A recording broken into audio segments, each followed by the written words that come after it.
In the summer of 1864, a beautiful 19-year-old woman, Fanny Kelly, was captured by Indians while traveling on the frontier for land in Idaho. Her wagon train was ambushed by the Lakota. The men were massacred. The women and children were taken. For the next 6 months, Fanny lived with them amid a hostile wilderness and constant threat of death. Her courage and resilience in the face of overwhelming odds would lead her to pen one of the most vivid and gripping accounts of frontier survival ever written. This is her story of what it was like to be kidnapped by the Lakota. Before we get into it, if these videos help you sleep, just tap like. I'm curious where you all are. Drop your city in the comments if you want. Someone in Berlin's winding down while I'm still up in the States recording this. Wild. Alright, let's head back to 1864 on the American frontier. Trust me, it's going to be quite a ride. But first, get comfortable. Seriously, adjust those pillows. Pull up that blanket, because where we're going, you're going to want to be cozy. You jolt awake to the sound of hoofbeats, dozens, maybe hundreds of horses approaching in the distance. The canvas of your covered wagon is tinged with early morning light. For a moment, you're disoriented. Where are you again? Oh right, somewhere in the Dakota Territory. Your wagon has been moving for weeks now, the wooden planks beneath your thin bedroll leaving imprints on your back each morning. Your husband, Josiah, is already up, his voice urgent outside. Fanny, get Mary ready, quickly. Mary, your 7-year-old adopted daughter, your niece actually, your sister's child who you took in when both her parents died. You reach for her small form, still wrapped in blankets beside you. Unlike your comfortable bed right now, surrounded by safety and modern conveniences, you've been sleeping fully clothed for weeks. You never know when you might need to move fast out here. And this morning, apparently, is one of those times. In May of 1864, when your journey began, you were full of hope despite the warnings. You were only 19, recently married to Josiah Kelly. He was 15 years older, a former Union soldier and farmer whose health had been worn down by war and hard labor. Idaho promised a fresh start, better climate, fertile land, new opportunities. Your wagon train was small, just a handful of families including the Larimores with their 8-year-old son, a minister, and 2 black servants who worked for your family, Frank and Andy. It's probably nothing, you tell Mary as you help her dress quickly, just a precaution. But Mary's eyes are wide with fear. She's seen Indians at trading posts before and always felt uneasy around them despite everyone's reassurances. Kids in 1864 grew up hearing stories about savages and painted warriors who attacked innocent travelers. "Are the Indians coming for us?" she whispers. "No, sweetheart, we have agreements with them. They'll let us pass through." The words sound hollow even to your ears. You peek through the wagon canvas. The morning light spills across the vast plains of the Black Hills, painting the landscape in warm orange hues. It would be beautiful if not for what you see on the horizon, and holy shit, there are a lot of them. Wait, let me paint this picture clearly. Imagine looking up and seeing hundreds of mounted warriors on horseback silhouetted against the morning sky. They're not moving yet, just watching from atop a bluff. You count roughly 200 warriors, their bodies adorned with paint, feathers, and weapons. Your stomach drops. This isn't a trading party or a small band. This is a war party. Josiah, you call out, your voice trembling despite your attempts to stay calm. Josiah, there are so many of them. Last night, your small wagon train had crossed Little Box Elder Creek. The evening had been peaceful, singing together under the stars, dreaming about your new life in Idaho. Ho for Idaho was the refrain, full of optimism and promise. That optimism is gone now, replaced by cold fear. "Get back in the wagon with Mary," Josiah orders, his military experience taking over. "Everyone circle the wagons now." The handful of men in your party scramble to arrange the wagons in a defensive ring, the standard pioneer response to threat. It's pathetic, really. A few wooden wagons against 200 mounted warriors. But what choice do you have? Mary is trembling in your arms, her fair hair catching the morning light. She buries her face against your shoulder as the sounds begin. War whoops and gunshots fired into the air. The warriors are descending the bluff now, moving towards your pathetic little circle. Promise we'll be okay, Mary whispers. You stroke her hair but can't bring yourself to make promises you might not keep. The Lakota halt a safe distance from your wagons. They don't attack immediately, which is confusing. Is this some kind of game? Your husband is conferring with the other men, deciding what to do. Josiah, you call out when he passes near your wagon. Don't shoot first. Please. If you fire one shot, they'll massacre all of us. Your husband's jaw tightens. He hates feeling helpless, but knows you're right. With those overwhelming numbers, your lives are completely at the mercy of the Lakota. After several tense minutes, the war cries and gunfire cease. An eerie silence settles over the prairie. Then a single warrior approaches your wagon circle. Josiah steps forward to meet him. Even from here, you can see this is an older man, a chief, judging by his bearing and the respect shown by the others. Ottawa, you hear him introduce himself. He's speaking broken English, beating his chest and pointing to his warriors. Good Indian me. The chief explains they weren't planning to encounter settlers. They were simply hunting for buffalo and deer. You feel a momentary flood of relief as Josiah and Ottawa shake hands. But then something changes.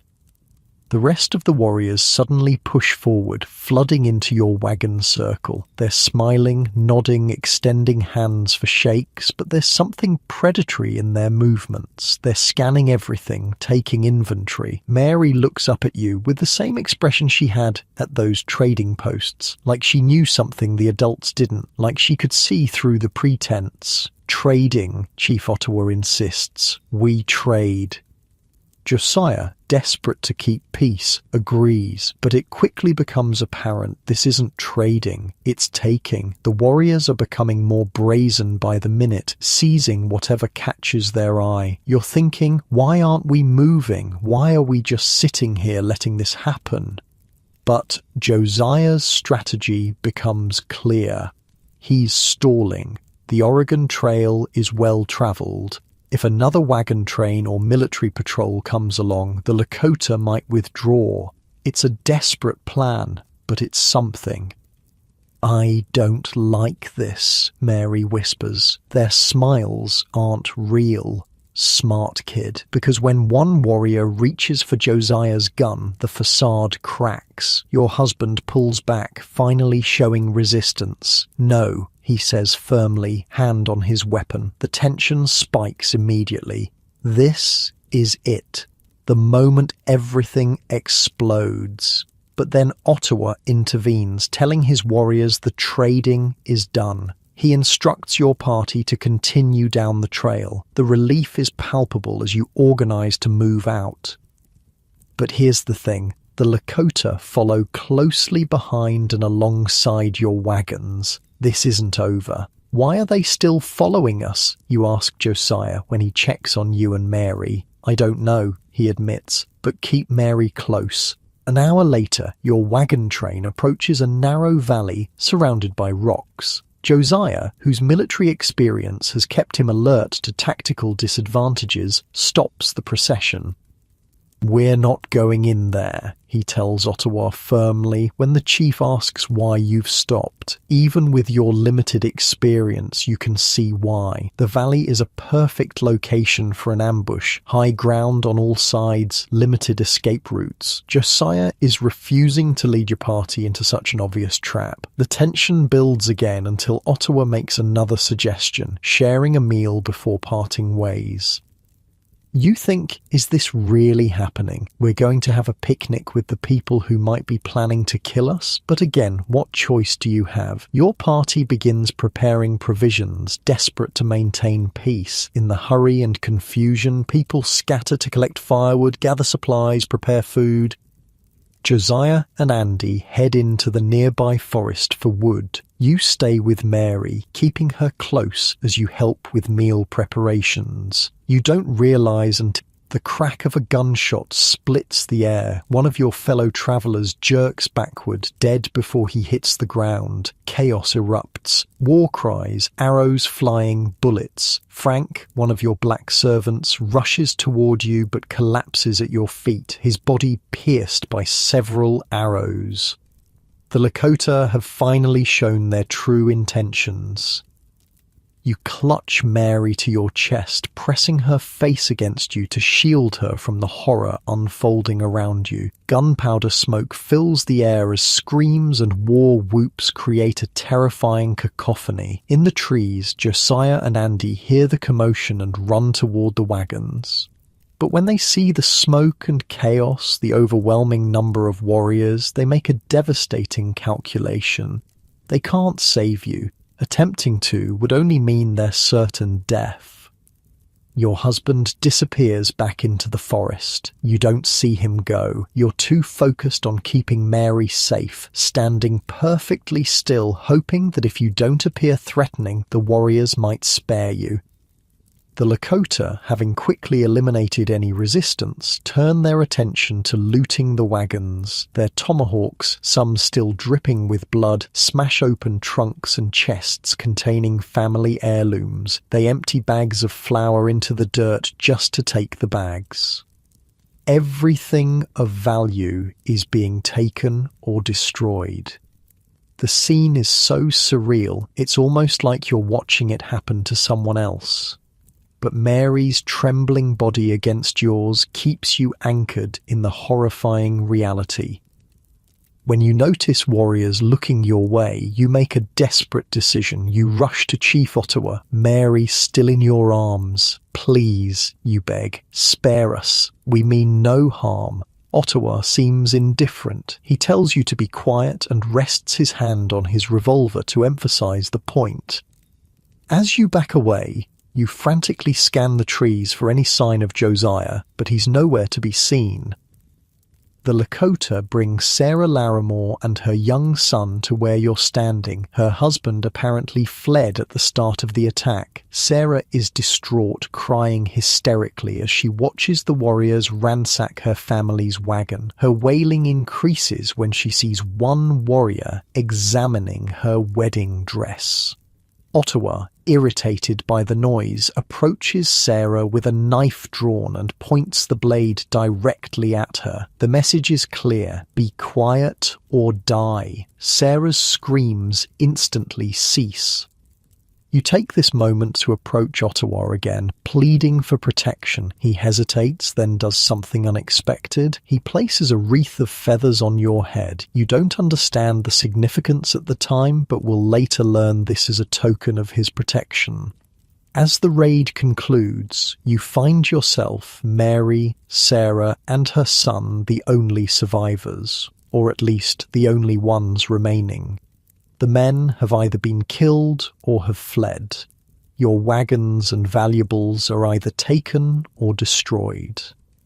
The warriors force you onto horses, you and Mary on one, Sarah and her son on another. As prisoners of the Lakota, you begin moving north, away from the Oregon Trail and deeper into their territory. Unlike Sarah, who lost everything in the raid, you've managed to keep some possessions. Your shoes, some clothes, and over $100 in paper money tucked into your pockets. You also have a couple of books and letters.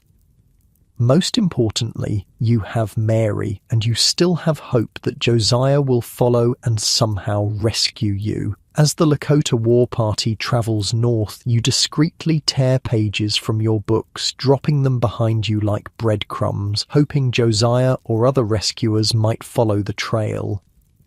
The warriors don't stop to celebrate their successful raid. They continue moving through the night, a common practice to put distance between themselves and potential pursuers. A well-executed raid hits hard and fast, then disappears. Night falls, bringing cooling temperatures after the hot day. Stars glitter overhead and dark forest surrounds you. But there's no peace in this beautiful night scene. The warriors chant war songs as they push forward across creeks and dangerous gorges.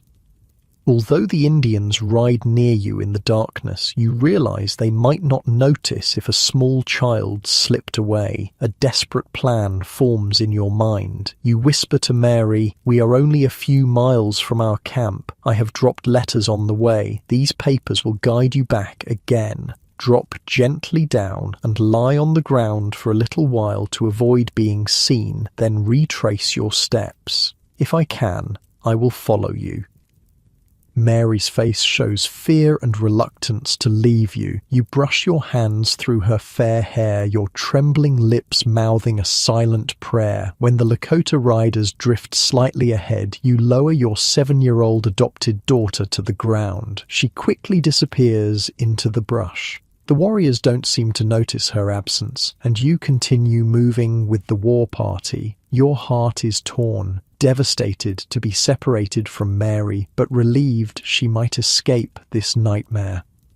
Over the next hour, you search desperately for your own chance to escape. You feel that the further you travel, the less chance there is of rescue. In the darkness, you make a clumsy attempt to dismount. The Lakota aren't fooled. They're immediately upon you, and then they realize Mary is gone too.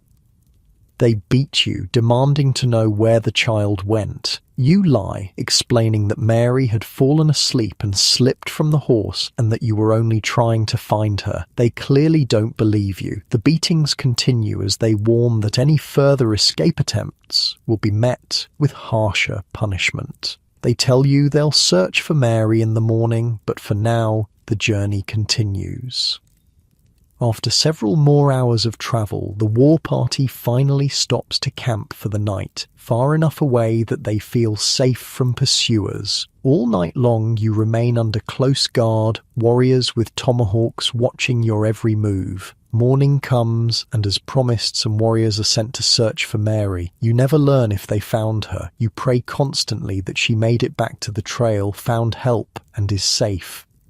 You're reunited with Sarah Larimore and her son as the journey continues, now on foot. Chief Ottawa approaches and singles you out, instructing you to carry his belongings, a bow, gun, and a 3-foot stick that you can't identify. The items are heavy, but you dare not refuse. As you travel, your mind keeps drifting to Mary. Every sound in the forest makes you think you hear her calling. The constant thought of your daughter distracts you, and you accidentally drop Ottawa's stick. It breaks in two. You quickly glance around, but none of the Lakota seem to have noticed. Rather than stop and explain, you kick the pieces off the side of the trail and continue walking, hoping no one will realize what happened. That day, the party halts in a valley near Deer Creek Station in Wyoming. The warriors use heavy straps to tie you down for the night. When they aren't looking, you struggle against the bindings, desperate to escape. Sarah begs you not to leave her alone if you manage to get free, but you can't promise that. Your only thought is finding Mary and getting back to Josiah. Exhausted from the ordeal, you finally fall asleep. When you wake in the morning, Sarah and her son are gone. Somehow, during the night, one of the Indians helped them escape but left you tied down. You're now completely alone among your captors, heading deeper into unknown territory with no allies, no familiar faces, and no idea what awaits you. You wonder if you'll ever see your family again, if you'll ever sleep in a real bed, eat a proper meal, or feel safe. Out here, with these warriors who've already shown their capacity for violence, your survival seems increasingly unlikely, but something keeps you going. Some stubborn part of you refuses to give up hope. Little do you know, this is just the beginning of your 6-month ordeal among the Lakota, an experience that will test every limit of your endurance, courage, and will to survive. Your feet are bleeding, that's a new development. After days of forced marching, the soft skin of your settler's feet wasn't ready for this terrain. Sharp rocks, prickly underbrush, and now scorching sand. Each step sends fresh jolts of pain up your legs as you trudge forward, still carrying Chief Ottawa's belongings, like some kind of pack mule. The Lakota warriors move with practiced ease across this harsh landscape, born to this life, raised in this wilderness. You're not, and your body reminds you with every step. You've lost track of how long you've been walking. Time blurs when you're pushed to your physical limits. All you know is you're moving further from everything familiar, deeper into territory controlled by people who've already shown they can kill without hesitation. "Water!" you croak, your voice barely audible. Your lips are cracked. Your tongue feels swollen. The warriors look at you, then at each other, but no one stops. The Lakota war party has been travelling relentlessly since leaving the site of the wagon train attack. Their pace is brutal, designed to put distance between themselves and any potential pursuers. But unlike them, you weren't raised to travel like this. You weren't prepared for days without proper water or rest.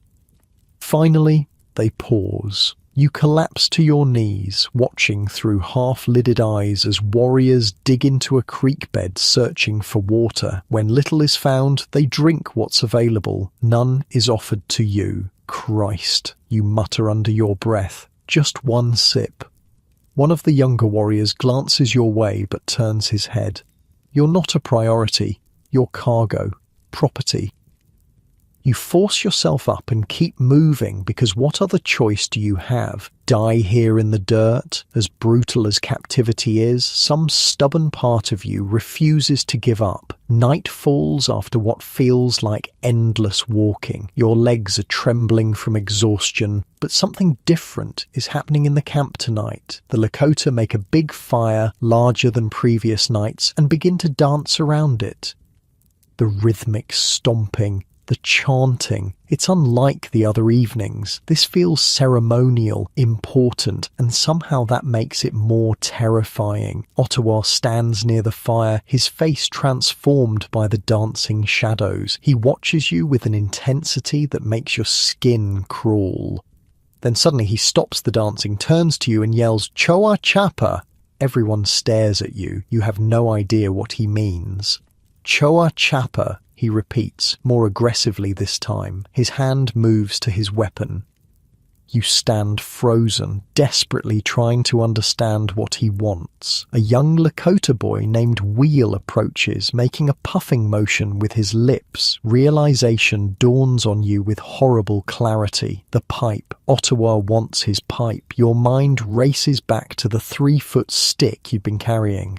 The one you dropped and broke days ago, the one you kicked off the trail rather than admit you'd broken it. That wasn't just any stick, it was Ottawa's ceremonial pipe. Oh God.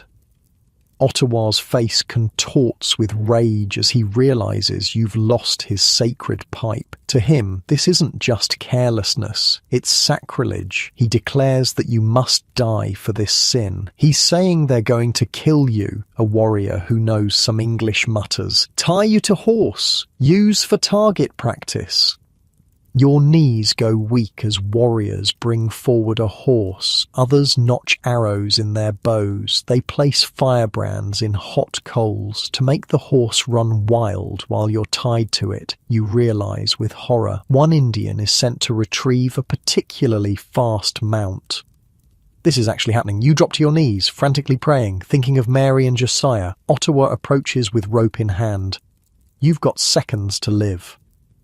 Your hands frantically search for something, anything to make up for what you've done. Your small books are useless, maybe your shoes, but then you remember the money, the $120 in paper bills you've kept hidden in your pockets since the raid. In a frenzy, you pull out the banknotes and basically throw them at Ottawa and the nearby warriors. You fan out the bills, passing them around, insisting on their high value. Money, good money, you cry, pressing the paper into their hands. Very valuable many horses. The warriors examine the green paper with curious eyes. They've seen American money before. They know it has power among white settlers. Ottawa turns a bill over in his hand, studying the elaborate printing. Something changes in his expression. Whether impressed by the money itself or amused by your frantic pleading, you can't tell. But he barks an order and the warriors lower their weapons. You actually faint from relief. When you wake, you're still guarded, but the horse, ropes and target practice preparations are gone. You've bought another day of life with $120, every cent you had. The journey continues for days, each one blending into the next. You're a walking ghost now. Barely eating, sleeping only when you collapse from exhaustion, speaking to no one. But you're alive. And as long as you're alive, there's hope. When the party nears the Powder River, something unexpected happens. Ottawa's brother-in-law notices your deteriorating condition and takes pity on you. He gives you fresh stockings for your bleeding feet. This simple act of kindness, the first you've experienced since your capture, is received as an insult by Ottawa. A heated argument erupts between the warriors. Ottawa, enraged that someone would show kindness to his prisoner without permission, actually fires a shot at his brother-in-law's horse. Unable to retaliate against the chief directly, Ottawa's brother-in-law turns his anger toward you instead. He draws his bow and aims it at your chest. No, no, no, no, you whisper, frozen in place. Just as he's about to release the arrow, a young, strong warrior appears from nowhere. He grabs the bow before it can be fired and tosses it to the ground. The tension is electric as the two men face off. This newcomer, you'll later learn his name is Jumping Bear, also translated as Charging Bear, diffuses the situation with calm words. He's not from Ottawa's band. He's a Blackfoot, another band of the Lakota. Something about him is different from the others. From that moment on, Jumping Bear becomes your unlikely protector. He even rides beside you, which is unusual since male warriors rarely ride with female captives. His kind treatment stands in stark contrast to the others, and it soon becomes obvious to everyone that he's developed a romantic interest in you. After 2 weeks of travel, you finally approach the Lakota village, but there's a strange ritual first. The war party stops out of sight to prepare for their arrival. What are they doing? You ask Jumping Bear, who knows some English. Making beautiful, he says, gesturing to the warriors adorning themselves and their horses with paint and decorations. Show victory. You watch in disbelief as the warriors put on clothes taken from your wagon train. One warrior wears a gentleman's hat and a pair of your silk gloves, with a breechclout his only other garment. The absurd contrast would be comical in any other circumstance. They like to show what they take, Jumping Bear explains. Show they are strong. The war party, now properly decorated for their triumphant return, moves toward the village. As you crest a hill, your heart sinks at what you see. The village is massive, stretching for miles across the plain. Hundreds of teepees stand in clusters with smoke rising from cooking fires.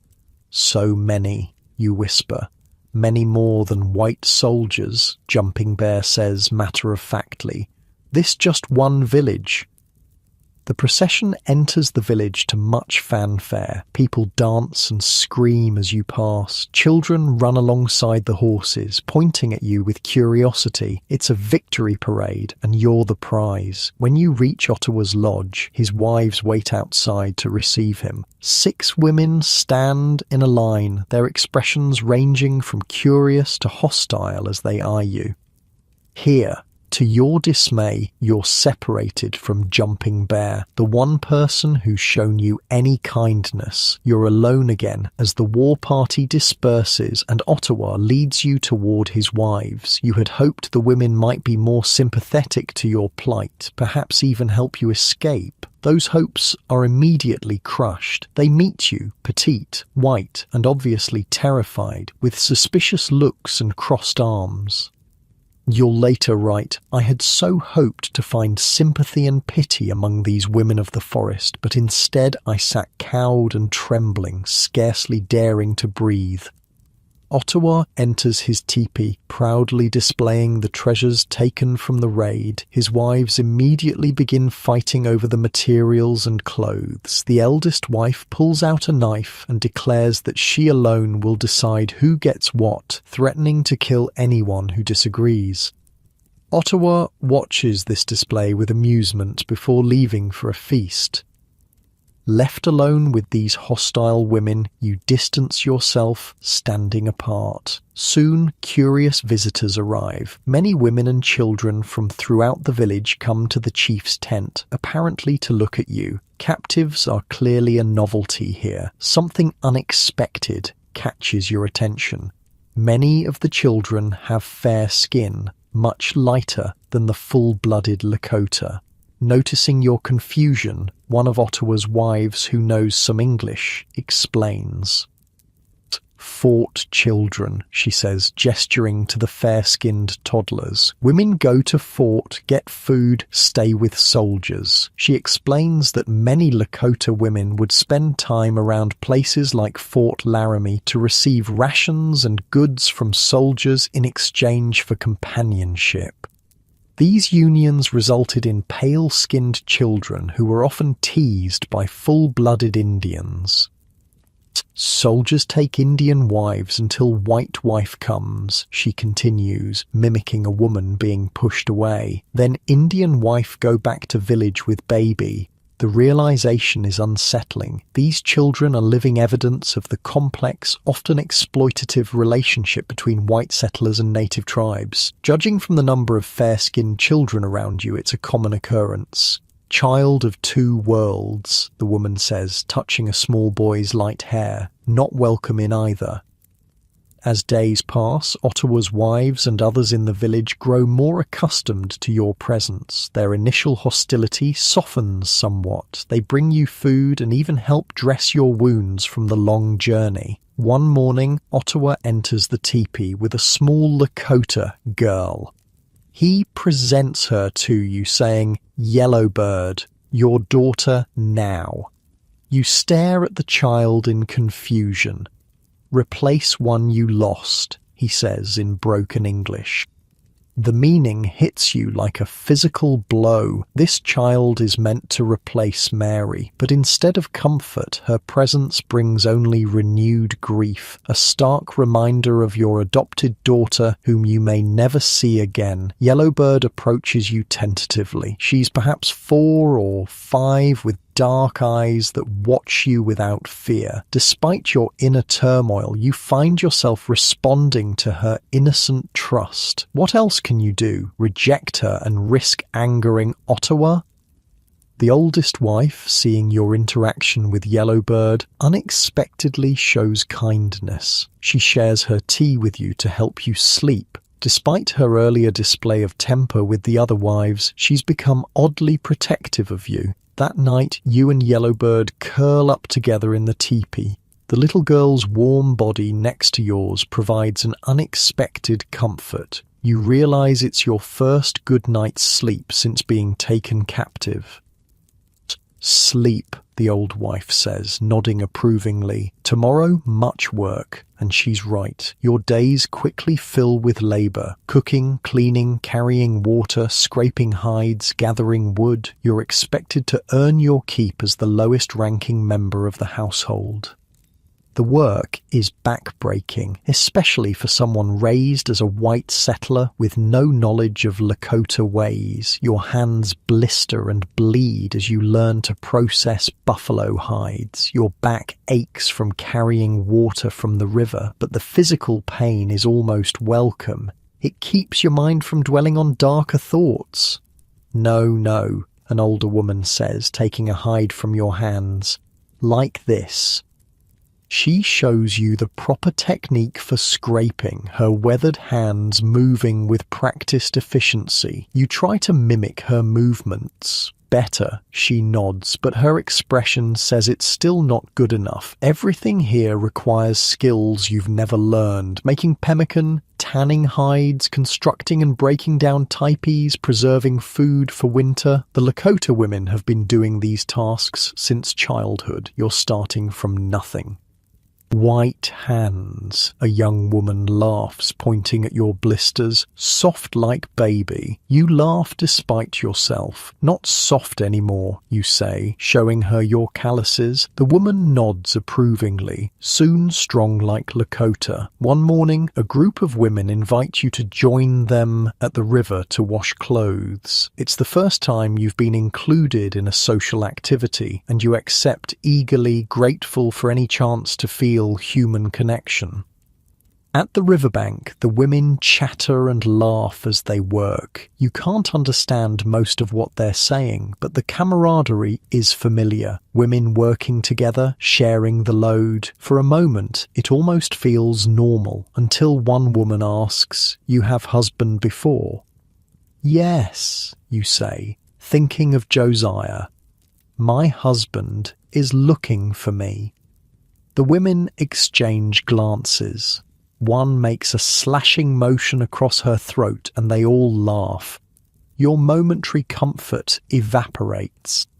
"White man dead or gone," says the woman who knows English. "Maybe new husband soon." Your stomach churns at the implication. Marriage to a Lakota warrior wasn't something you'd considered as part of your captivity. Later that day, back at Ottawa's lodge, you notice Jumping Bear speaking with the chief. They keep looking in your direction. The conversation seems intense, with Jumping Bear gesturing emphatically while Ottawa shakes his head. "What are they saying?" you ask one of Ottawa's younger wives. She smiles slyly. "He want to buy you." "Buy me? Like trade?" She nods. Jumping Bear offer many horses for white woman. The idea of being traded like property makes your skin crawl, yet you find yourself hoping Ottawa agrees to Jumping Bear's offer. At least he's shown you kindness. At least he doesn't beat you or threaten you with death. But Ottawa refuses, sending Jumping Bear away with angry words. You watch your potential protector leave with a sinking heart. That night, as Yellowbird sleeps beside you, you stare into the darkness overhead. The smoke hole at the top of the teepee frames a patch of star-filled sky. The same stars that shine over your home, over wherever Josiah might be searching for you, over the place where Mary might be safe. Or not. Tears slip silently down your temples. During the day, you can keep the despair at bay through constant work and vigilance, but at night, alone with your thoughts, the full weight of your situation crashes down.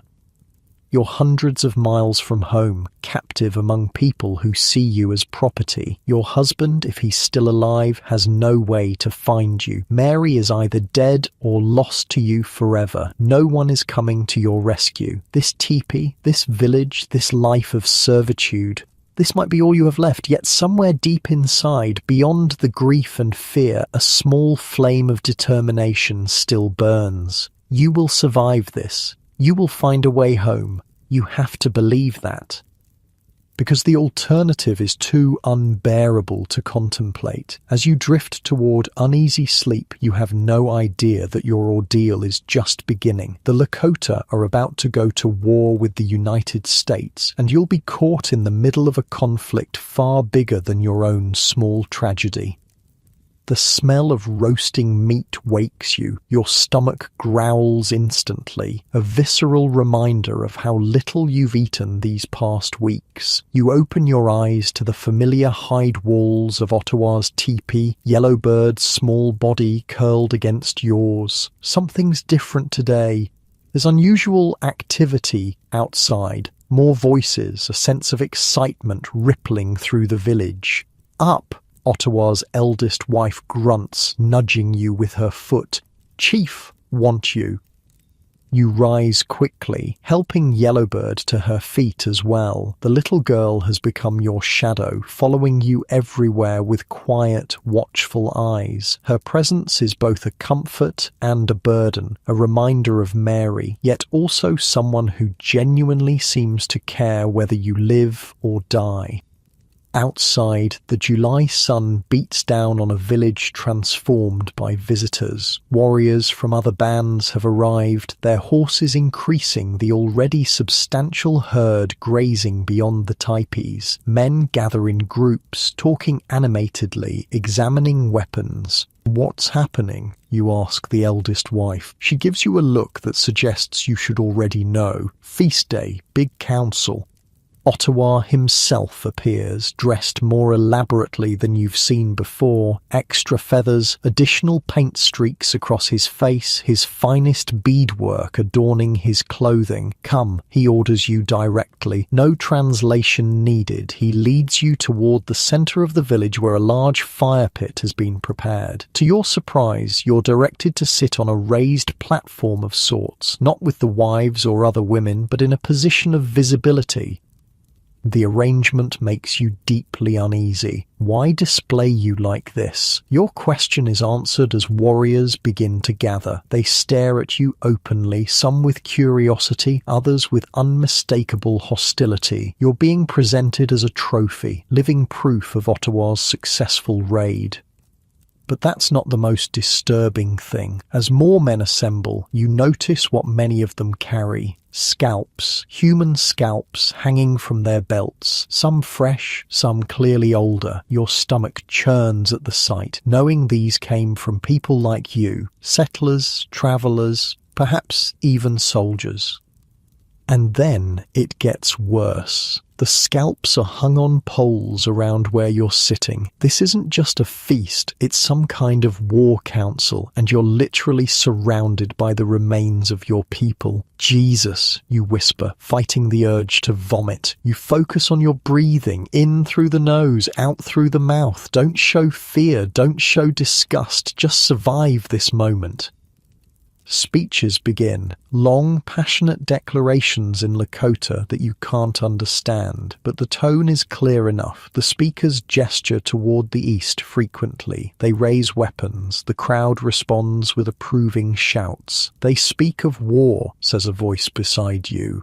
It's Jumping Bear, who has appeared without you noticing, against white soldiers. Why? You ask, keeping your voice low. White general comes, Sully, kills our people, takes our land. His face hardens. We fight. The speeches and chanting continue into the night. Warriors dance around the fire, their movements becoming more frenzied as darkness falls. The flickering flames cast monstrous shadows across the gathered faces. Drums pound in rhythm that seems to match your heartbeat. You sit rigid through it all, a white woman among hundreds of Lakota preparing for war against your people. Your very presence is a contradiction, enemy and trophy, and something else you can't quite define. As you watch the celebrations, something unexpected happens. You begin to listen, really listen. Between the speeches and chants, people talk, and as you've learned more Lakota words over the weeks, you catch fragments of conversations. They speak of hunting grounds destroyed by settlers' wagons, buffalo driven away, forests cut down, water sources polluted, promises broken by the US government, treaties ignored. The whites cut forests, an older warrior tells the crowd, his face lined with bitterness. Kill buffalo not for food but for sport. Leave to rot, our children hungry while animals waste. You've never considered this perspective before. In your mind, the frontier was empty land, waiting to be settled, free for the taking. But listening to these voices, angry, passionate, desperate, you realize this land wasn't empty at all. It was home. This doesn't excuse the violence, the raids, the scalping, but for the first time you glimpse the complex reality beneath the simple stories of savage Indians you grew up hearing. The feast ends late, but sleep doesn't come easily. Your mind churns with all you've witnessed. War is coming. What will that mean for you? Morning brings your answer. The village erupts into activity at first light. Warriors paint themselves and prepare weapons. But it's not just the men. Everyone is moving with purpose. Women take down teepees with practiced efficiency, packing belongings onto horses and travois to be dragged by dogs. What's happening? You ask one of Ottawa's wives as she hurriedly gathers cooking implements. Moving camp, she explains. Not safe here with soldiers coming. Within hours, the once sprawling village is reduced to just people, animals, and bundles. Everything they own can be transported. It's an impressive feat of mobility. These people can relocate their entire community faster than most white families could pack a single house. You're given a horse to ride, joining the women, children, and elderly who will travel to a safer location while the warriors confront General Sully's forces. Yellowbird rides with you, her small arms wrapped around your waist. Soldiers kill children too, she says matter-of-factly, and the simplicity of her statement breaks your heart. The procession moves out, heading deeper into Lakota territory. You're not privy to military plans, but it's clear the warriors are leading Sully's forces away from where the non-combatants are heading. For 3 days, you travel with this group, helping set up a smaller, temporary camp. The atmosphere is tense. Women scan the horizon constantly, ready to flee again if necessary. Then the warriors return. Their whoops of victory reach the camp before they're even visible. When they crest the hill, the women rush out to meet them. The men are displaying scalps, fresh ones, and captured weapons. Their celebration makes it clear this skirmish went in favor of the Lakota. You don't know what happened to Sully's men, how many died, whether they retreated or were massacred. But the evidence of violence is unmistakable. To your horror, Ottawa comes directly to you. He pulls you from your tasks and has you painted, actual war paint applied to your white skin. Then, as the victory celebration continues, you're made to hold the staff carrying their trophies. Human scalps sway before your eyes as warriors dance around you. The message is clear. See what we do to your people. You could be next. According to what you'll later write, the warriors jumped around in a circle, brandishing their weapons and whooping and yelling the war cry in the most frightful manner. All jumped upon both feet at the same time with simultaneous stamping and motions with their weapons, keeping exact time. Their gestures impressed me as if they were actually cutting and carving each other to pieces as they uttered their fearful, sharp yells. To your eyes, they seem demonic in their victory frenzy, but now, understanding more, you see something else too. Pride, relief, the exhilaration of people who successfully defended their home. A bizarre thought crosses your mind. In different circumstances, if you were Lakota, you might be celebrating too. The victory proves temporary. Just days later, word reaches the camp that General Sully has regrouped. He's coming again with more men and artillery this time. Ottawa and the other chiefs gather quickly to discuss options. You've learned enough Lakota by now to understand the basics. This force is too large to confront directly. The only option is to retreat. Sully say he give us most severe punishment Indians ever receive, translates Jumping Bear, who's managed to find moments to speak with you despite Ottawa's disapproval. Many soldiers, big guns. By dawn, the camp is again in motion. Warriors still capable of fighting prepare to engage in delaying tactics while the main group, you included, flees toward the Badlands. This retreat is far more desperate than the previous one. You travel until sundown without breaks, finally stopping when you reach the Missouri River. You're dehydrated, sunburned, and exhausted. Your eyes constantly scan the horizon, hoping against hope to see US soldiers who might rescue you. "Looking for blue coats?" asks one of Ottawa's wives with a knowing smirk. You don't answer, but your face must betray you. "They not come for one white woman," she says. "Not worth it." That night, under a sky so vast and star-filled it almost hurts to look at, you wonder if she's right. Does anyone even know you're alive? Is anyone looking for you? Or have they all assumed you're dead, another casualty of the frontier? The next day brings a new development. Wounded warriors arrive in camp. To your surprise, you're called to help treat them. Your initial reluctance fades when you see the extent of their injuries. Whatever your feelings about the Lakota, basic human compassion kicks in. You clean wounds, apply poultices as directed by the tribal healers, and help bind injuries. Your gentle touch and focused care earn nods of approval from the Lakota women. "Good hands," says one elderly healer. "Steady." It's strange to feel pride in this context, but there it is, a small glow of satisfaction that you've done something well, something useful, something that might, in some small way, improve your standing among these people. The tribe continues its retreat into the Badlands, a desolate territory of rugged terrain, sparse vegetation, and extreme temperatures. They hope General Sully won't follow them there, but Sully proves more determined than they anticipated. "White General still comes," reports a scout, his horse lathered with sweat from hard riding, many soldiers not stopping. The news sends a fresh wave of panic through the camp. The pace increases. People begin abandoning supplies to travel lighter and faster. Lodge coverings, clothes, tools, blankets, cooking utensils, anything not absolutely essential for immediate survival.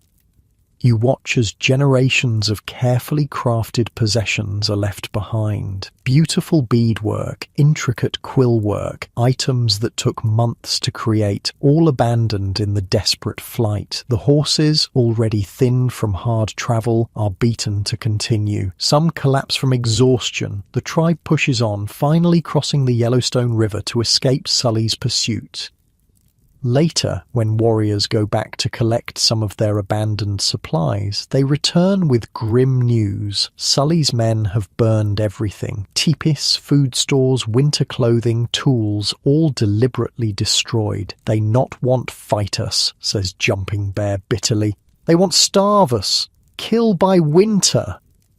The strategy is cruelly effective. With winter approaching and their supplies destroyed, the tribe faces a dire situation. Food becomes increasingly scarce. Game is hard to find in the Badlands. The few horses and dogs that die of exhaustion are butchered and eaten, but there's never enough. Hunger becomes your constant companion. Your already thin frame grows gaunt. The smallest tasks require enormous effort. You're often denied what little food is available, as the warriors and children are fed first. You resort to eating grass and whatever edible plants you can identify. The communal crisis affects everyone's temperament. People who were previously kind grow irritable and suspicious. Arguments break out over the smallest things. The thin veneer of acceptance you'd built begins to crack. One morning, you wake to news that the warriors who had been fighting Sully's forces have returned. But this isn't like before. There's no celebration, no display of trophies. These men are defeated, some wounded, all exhausted and demoralized. The entire tribe gathers to mourn their dead. You watch, both fascinated and disturbed, as the grief rituals unfold. They inflicted gashes an inch in length on their bodies and limbs, you'll later write. Some cut off their hair, blackened their faces, and marched to the village in procession, wailing and torturing their bodies. The collective grief turns to anger, and predictably, much of that anger focuses on you, the only white person present, a living symbol of the enemy that's causing their suffering. Ottawa and other chiefs bring you to a council. In the centre of their circle, a stake has been placed in the ground, surrounded with sticks and kindling. The meaning is unmistakable. As the pipe is passed among the chiefs, some declare that the only justice they can inflict for their losses would be to kill all whites, starting with you. The Lakota debate whether to burn you alive. Your heart pounds so hard you fear it might burst. After everything you've survived, it can't end like this, tied to a stake and burned while an entire village watches. But then, unexpectedly, Jumping Bear stands. He wasn't with the other chiefs, but his voice cuts through the angry murmurs. "Vengeance is our right," he says in Lakota, which you've now learned enough to partially understand. "But this woman, since her capture, has been kind to us. She is innocent. Our children love her as a sister. She should not be punished for the sins of her people." His words seem to reach even the angriest warriors. The tension shifts. The chiefs confer quietly, then abandon the plan to burn you. You can breathe again, but while leaving the council, you know this reprieve is temporary. Your survival remains precarious. The next few weeks bring a new enemy more devastating than any military force: starvation. The tribe has abandoned everything in their flight from Sully. Now, deep in the Badlands, with winter approaching, there's simply not enough food. You grow so weak that completing your required chores becomes nearly impossible. Your ribs protrude, your cheeks hollow out, your hair falls out in clumps. You're constantly lightheaded from hunger. Ottawa's eldest wife, once your grudging protector, grows increasingly hostile as resources dwindle. She watches with narrowed eyes when another Indian woman takes pity on you and shares meat from her husband's recent deer hunt. That night, I saw rage in her eyes, you'll later recall. Hunger and jealousy made her dangerous. The breaking point comes when the old woman draws her knife, vowing to kill you for taking food that could go to Lakota children. You run, terrified, searching for Ottawa. He tries to intervene, but his elder wife's rage cannot be contained. When Ottawa places himself between you and his wife, she stabs him several times in a blind fury. Another Indian, seeing the commotion and assuming you must be the cause, pulls out a revolver and fires multiple shots at you. The bullets miss, but one lodges in Ottawa's arm. Chaos erupts. You run, expecting to be killed on the spot. But warriors quickly capture you. To your shock, instead of punishment, you're brought to Ottawa's teepee. The chief lies bleeding from the stab wounds and gunshot. He's severely injured, and you're left to dress his wounds. You never see the elder wife again. No one tells you what happened to her, and you don't ask. For the next few weeks, your primary role is tending to Ottawa. The blood loss and bullet wound have significantly weakened him, but even in this state he works to strengthen the tribe's position. With so many of their original supplies destroyed by Sully's forces, Ottawa looks to forge alliances with other bands. He arranges to marry the daughter of another chief, hoping this union will strengthen his tribe against future attacks. Having lost nearly all his tradable goods, Ottawa looks to you, or rather, what little you have left. He takes your shoes, the ones you've managed to keep since your capture, as a gift for his new bride. She accepts them gladly. You watch with a strange detachment as your last personal possessions become tokens in tribal politics. The fine shoes you wore as a settler's wife, now on the feet of a Lakota chief's newest bride, a bizarre symbol of how completely your old life has been stripped away. As autumn deepens in the Badlands, you've adjusted somewhat to your captive life. You speak enough Lakota to communicate basic needs. You've learned their customs well enough to avoid major offenses. You've formed a genuine bond with Yellowbird, the child given to replace Mary. But you never stop looking for an opportunity to escape. Every day you study the patterns of the village, note which warriors guard which areas, observe where horses are kept. You memorize landmarks, try to determine directions. If a chance comes, you'll be ready. What you don't know is that far away, people haven't forgotten you. Your husband Josiah has been searching relentlessly. The US military has become aware of your captivity, and events are already in motion that will dramatically change your circumstances. But before rescue, you'll face even darker moments among the Lakota. The worst pain is yet to come. A revelation so devastating it will nearly break your spirit entirely. You've stopped dreaming about rescue. It's been months now. The initial shock of captivity has faded into a dull, persistent ache, like a broken bone that's healed wrong. You've learned to speak Lakota well enough to understand most conversations. You know the proper way to erect a teepee, how to prepare pemmican, which plants are safe to eat when there's no meat. Your hands, once soft from settler life, have grown calloused and strong.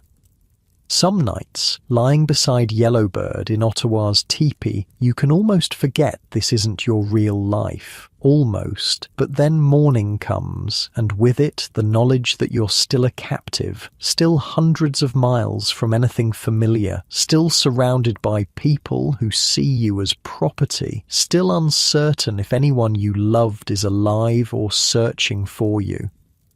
The Lakota have been moving constantly through the Badlands, staying ahead of General Sully's forces while searching for game. Ottawa has recovered enough from his wounds to travel, though he remains weakened. His new marriage alliance has brought some unfamiliar faces into the band. Warriors from other Lakota groups joining forces against the increasing military pressure.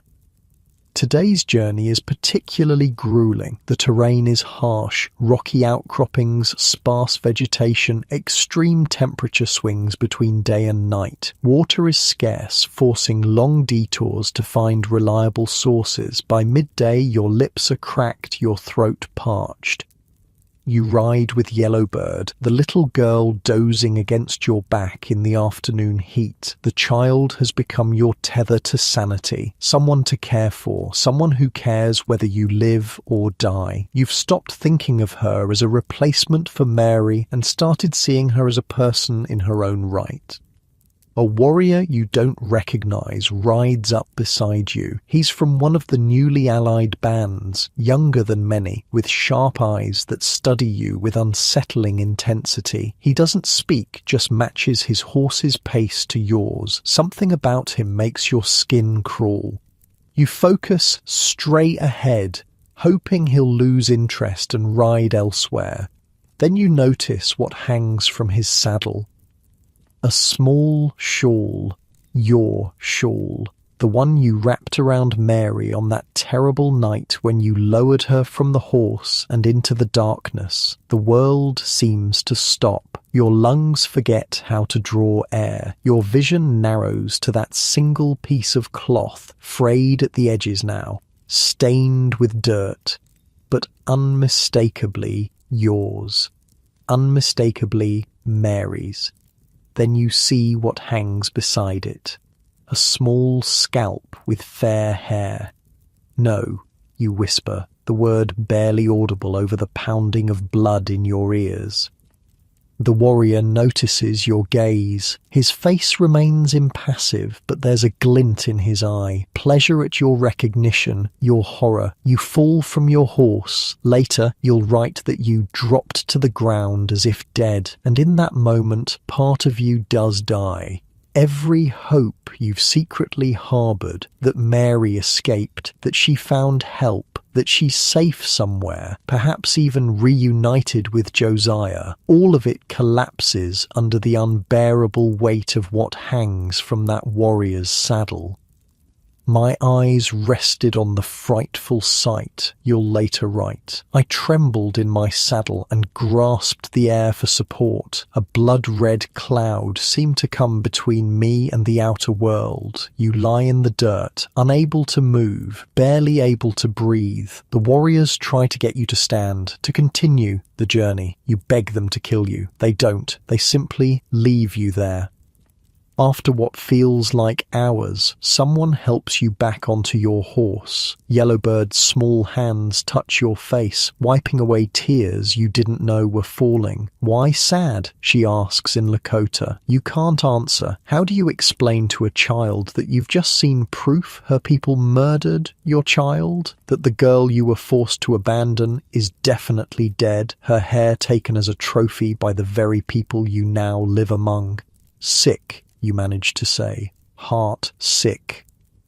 She nods solemnly, as though this makes perfect sense. Perhaps it does. Perhaps even a child in this harsh world understands that some pains go beyond physical ailments. The days that follow pass in a fog of grief. You perform your tasks mechanically, eat without tasting, speak only when absolutely necessary. Even Yellowbird's presence brings little comfort now. Every time you look at her, you think of Mary, and the pain is fresh again.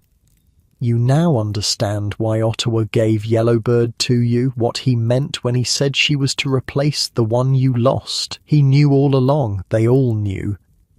Somewhere in the blackness of your despair, a new emotion takes root. Hatred, pure burning hatred for the people who murdered your child, who took her hair as a trophy, who forced you to live among them and serve them. You imagine finding a knife, waiting until night, slitting Ottawa's throat while he sleeps. You picture setting fire to the entire camp, watching it burn with all of them inside. But these are just fantasies. The reality is that you're one woman among hundreds of warriors. Any attempt at revenge would end with your immediate death, and despite everything, some stubborn part of you still wants to live, so you endure. Day after day, you wake up, you work, you eat what little food is available, you sleep. You speak when spoken to. You obey orders. You survive because the alternative is to give up, and something in you refuses to give them that satisfaction. Weeks of mindless routine pass this way. The tribe continues moving through the Badlands, always one step ahead of starvation. The game is scarce, the edible plants few and far between. Everyone is hungry, but as a captive, you're last in line for food. Your body, already thin, becomes skeletal. Your hair falls out in clumps. Your gums bleed. Simple tasks leave you dizzy from exertion. Then one day, something unexpected happens. A well-dressed Indian rides into the village on a handsome horse. Unlike the ragged, hungry warriors you've grown accustomed to seeing, this man looks healthy and prosperous. His clothing is fine, his horse strong and well-fed. You notice him immediately, but he doesn't approach you right away. For several days he observes from a distance, conferring with Ottawa and other leaders. Finally, he comes to you as you're scraping a hide outside Ottawa's teepee. "You Fanny Kelly?" he asks in surprisingly good English. You're so shocked to hear your full name that for a moment you can't respond. "Yes," you finally manage. "I am." He reaches into his clothing and produces a folded paper. From Captain Marshall, 11th Cavalry. Your hands shake as you take the letter. It's been so long since you've seen English words on paper. The handwriting is neat, formal, the script of an educated military man. The letter explains that the US military knows you're alive. They've made several attempts to rescue you. They've sent this man, Porcupine, a friendly Indian, to bring you back, rewarding him with provisions, including the fine clothes and horse you noticed. Most importantly, the letter says Porcupine can be trusted because the fort has his 3 wives as hostages, ensuring his cooperation. Hope, so long absent, flares painfully in your chest. This is it, your chance at freedom, at returning to whatever remains of your old life. Maybe Josiah is waiting at the fort. Maybe there's still a future for you beyond captivity. You look up at Porcupine, tears blurring your vision. When do we leave? His expression shifts, a sly smile replacing his previously neutral face. We don't? What do you mean? I not take you back, he says simply. I join Lakota, fight whites. The hope that had briefly lightened your heart crashes down, heavier than before. But your wives, you stammer. The hostages, Porcupine laughs. White soldiers are cowards. They never kill women. I will deceive them as I have done before. Please, you beg, clutching the letter that now feels like cruel mockery. Please, help me. He shakes his head. I tell them you died. Sickness. He makes a coughing sound, then laughs again at his own joke.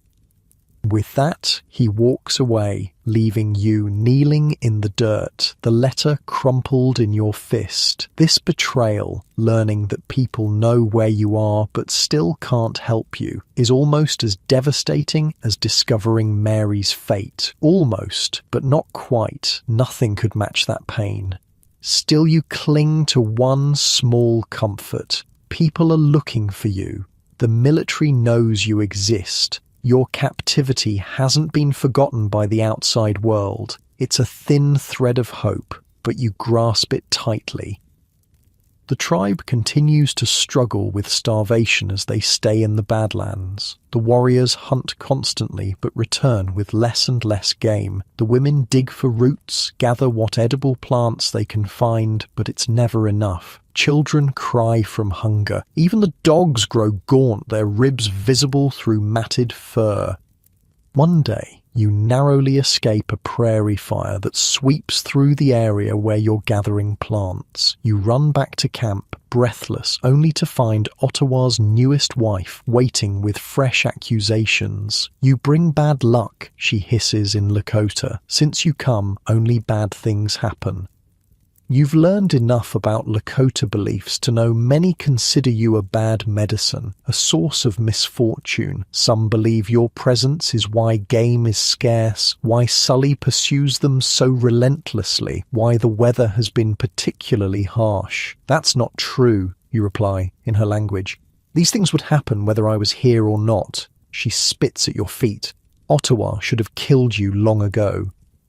You don't argue further. What's the point? In her position, you might believe the same thing. When life becomes unbearably hard, humans need something or someone to blame. As the outsider, the enemy, you're the obvious choice. The relationship between you and Ottawa's newest wife grows increasingly tense. Unlike the elder wife who initially hated you but eventually showed protection, this woman's animosity only deepens with time. She watches you constantly, looking for mistakes, for reasons to punish you. She sabotage, she tells Ottawa one evening, pointing at a torn piece of hide you've been working on. Waste good buffalo skin. The tear happened accidentally. Your hands were trembling from hunger and fatigue, but Ottawa doesn't ask for your explanation. He simply strikes you across the face, hard enough to split your lip. Next time, no food 3 days, he says coldly. You nod, tasting blood, knowing any protest would only make things worse. That night, as you lie beside Yellowbird, the little girl touches your swollen lip gently. Why Ottawa hurt? She asks. Because I made a mistake, you say softly. She shakes her head, her expression serious beyond her years. No, because he can. The simple truth of a child. Ottawa hurts you because he can, because you're property, not a person, because in this world power is everything and you have none. After 5 months with the Lakota, you've lost track of exact dates, but you know winter is approaching, the nights grow colder, frost appears on the ground in the mornings, the tribe begins preparing for the harsh season ahead, but with their supplies depleted and game scarce, the prospect is grim. One morning, a commotion at the edge of camp draws everyone's attention. A band of Blackfoot Lakota, a different band than Ottawa's Oglala, have arrived. They've come to bargain, but not for the usual trade goods. They've come for you. From snippets of conversation, you learn that the American military is refusing local Indians winter supplies because they know the tribes are holding a white woman captive. They want you returned to Fort Sully. A council between the two groups lasts 2 days. Ottawa doesn't want to give you up. You're his property, his trophy, but the Blackfoot are insistent. Eventually, they reach a compromise, one that satisfies both groups' desire for revenge against the whites. The Blackfoot will take you to the fort as your rescuers, but once inside, they plan to slaughter the soldiers and return you to Ottawa. The thought of being used as bait in a massacre horrifies you. You want nothing more than to be reunited with your people, but not at the cost of leading them into a trap. I won't do it, you tell Jumping Bear, who has explained the plan to you. I won't help them kill soldiers. He studies your face. Then you never leave. Die here, starving, when winter comes. The impossible choice tears at you. Refuse to cooperate and remain a captive, possibly dying of starvation in the coming winter, or agree to the plan, potentially reaching safety, but at the cost of leading others into an ambush. Before you can decide, the choice is made for you. The Blackfoot leave 3 horses with Ottawa as collateral for your return after they fulfill their plan. You're going whether you want to or not. Among 50 armed and painted warriors, you travel 150 miles to the Blackfoot camp. The journey is exhausting and cold, but when you arrive, you're met with an unexpected celebration. The chief's wife approaches you with surprising kindness. "You be safe here," she says in broken English. "Anyone hurt you? Big trouble?" This protection is welcome, especially when you learn you'll have many visitors. The Blackfoot are not the only ones incentivized by the US to return captives. Other groups hope to pick up rations to help them survive the coming winter. The Yankton are the first to visit, expressing their desire to purchase you. The Blackfoot chief refuses. After several other bands make similar offers, the Blackfoot begin hiding you. One night, an Indian even cuts into your teepee in an attempt to kidnap you. You've become valuable, a commodity to be traded rather than a person to be rescued. Poor weather, including snowdrifts, delays the Blackfoot's plan to take you to the fort. As you wait, an old protector reappears. Jumping Bear arrives in the Blackfoot village. Having heard of their possession of you, though he's been gone for some time, his affection for you clearly hasn't changed. One evening, as you sit by a small fire outside your teepee, he approaches and sits beside you.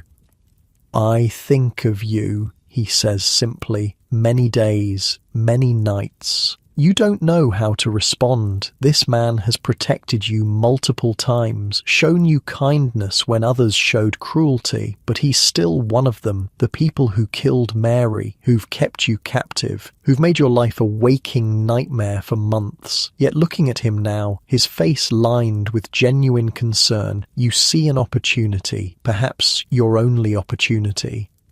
"If you truly care for me," you say carefully, "there is something you could do." He leans closer. "What?" "Carry a letter to my people at the fort. Deliver it personally to General Sully." Jumping Bear pulls back, instantly wary. "Letter say what?" You choose your next words with extreme care. "It would say that you have been kind to me, that you should be rewarded." You pause, then add, "The army would give you a fine horse so you could return with your prizes." He's tempted. You can see it in his eyes, but still hesitant. "Let her not harm my people." "No." you lie. I promise. In truth, you plan to warn the general about the surprise attack, to beg the soldiers to rescue you while exposing the Blackfoot plot, but Jumping Bear doesn't need to know that. The letter speaks well of you, you insist. Come back with your reward and prove your friendship. After further persuasion, he finally agrees and takes the letter you've carefully composed using materials provided by the chief's wife, who believes you're writing to arrange proper payment for your rescuers. Within days after Jumping Bear leaves, the snow clears enough for the Blackfoot to move forward with their plan. Your heart races as preparations begin. Will your letter reach Sully in time? Will Jumping Bear actually deliver it, or read it himself and discover your deception? Your future balances on impossibly thin ice. If your warning doesn't reach the fort before you arrive with the Blackfoot, you'll be responsible for a massacre. If it does reach them, you might finally gain your freedom. But at what cost to Jumping Bear, the one person who's consistently shown you kindness? As the Blackfoot war party prepares for the journey to Fort Sully, you find yourself praying, not just for your own salvation, but for some outcome that doesn't result in more bloodshed. After months of witnessing the brutal cycle of violence between whites and natives, you've lost your taste for revenge. You just want it all to end, to go home, wherever home might be now, to sleep without fear, to live without constant hunger and degradation. The trip to Fort Sully in early December 1864 will be 200 miles through freezing cold. As you prepare for this journey, possibly your last as a captive or your last alive, you can't help wondering which fate awaits you at its end: freedom or death, rescue or betrayal. After everything you've endured, you know better than to count on any particular outcome. All you can do is continue to survive one day at a time and hope that somewhere in this brutal wilderness your letter has found its way to someone who can help you. The cold is different out here, not the gentle winter chill you might feel stepping outside your warm house in the morning. This cold is alive, malicious. It seeps through layers of clothing, finds every gap, every weakness. It burns your lungs with each breath. It turns fingers and toes into aching, useless appendages. This is the cold that kills. December in Dakota Territory. You're traveling with 50 Blackfoot warriors toward Fort Sully, 200 miles across snow-covered plains and frozen rivers. Your body, already weakened by months of captivity and near starvation, struggles to maintain even basic warmth. "Keep moving," one of the warriors grunts at you when you slow down. "Stop moving, you die." He's not threatening you, it's just a fact. In this weather, stopping means freezing to death. So you keep moving, one painful step after another. The snow crunches beneath your feet. Your breath forms clouds in front of your face. You can't feel your toes anymore, which is probably a bad sign, but there's nothing to be done about it. The Blackfoot move with practiced efficiency, accustomed to these brutal conditions. They've spent generations adapting to this environment, learning how to survive where others would perish. They build windbreaks at night, know how to find food in seemingly barren landscapes, understand exactly how long they can remain exposed before frostbite sets in. You, with your settler background and months of malnutrition, have no such advantages. Each day is a struggle just to keep up. "Think of warm place," advises the chief's wife, who's taken an unexpected interest in your welfare. "Think of fire, summer, hot springs. Mind helps body." You try, focusing on memories of summer afternoons, kitchen fires, wool blankets, but the biting wind keeps dragging you back to the frozen present. At night, huddled in borrowed buffalo robes around small fires, the warriors tell stories and make plans. You've learned enough Lakota to understand most of their conversations now. You listen carefully, hoping to gauge how committed they are to their plan to massacre the soldiers at Fort Sully. 50 warriors, good weapons, says one man, gesturing enthusiastically. We enter with woman, gain trust, then strike fast. Fort has many more soldiers, cautions an older warrior. Big guns. Surprise is advantage, argues the first. They not expect attack from inside. The debate continues night after night. Some warriors express confidence in the plan, others voice doubts, but all agree on one thing. They need those winter supplies. Without them, their families will starve before spring. You understand their desperation. You've witnessed firsthand the Lakota's struggle to survive after being pushed from their traditional hunting grounds, after having their caches and supplies destroyed by General Sully's forces. These are not monsters, despite what they did to your wagon train, despite what happened to Mary. They're people fighting for survival the only way they know how. That understanding doesn't change your determination to warn the fort, of course. Your loyalty remains with your own people, but the months among the Lakota have at least given you insight into the complex reality beyond the simple, savage Indian narratives of your childhood. 3 days into the journey, something unexpected happens. A young warrior who's been assigned to guard you at night begins speaking to you in surprisingly good English. You write letter, he says quietly, eyes darting around to ensure no one overhears. With jumping bear, your heart stops. What do you mean? I see, not say nothing. He pauses, then adds, letter, say attack plan. Panic floods your system. If the Blackfoot discover you've warned the fort about their planned ambush, they'll kill you immediately. But something in the young man's expression gives you pause. He doesn't seem angry. Why are you telling me this? You ask cautiously. He stares into the fire for a long moment. I have white father, he finally says. At fort, maybe. The revelation stuns you. This young warrior, barely more than a boy, really, is one of the fort children you've seen throughout the Lakota camps. Children born to native women after relationships with white soldiers or traders. He know me? The boy asks, vulnerability breaking through his stoic facade. If I go there? The question breaks your heart. I don't know, you answer honestly. Maybe. He nods, disappointed but not surprised. I think not. You want to offer some comfort, but what can you say? The harsh reality is that many white fathers didn't acknowledge their mixed-race children. This boy exists between two worlds, belonging fully to neither. I not want killing, he confesses. Too much already. With that, he falls silent, returning to his role as your guard. But something has changed between you. An unspoken alliance formed in that brief conversation. Neither of you mentions it again, but occasionally, when no one else is looking, he brings you extra food or water. Small mercies in an unmerciful situation.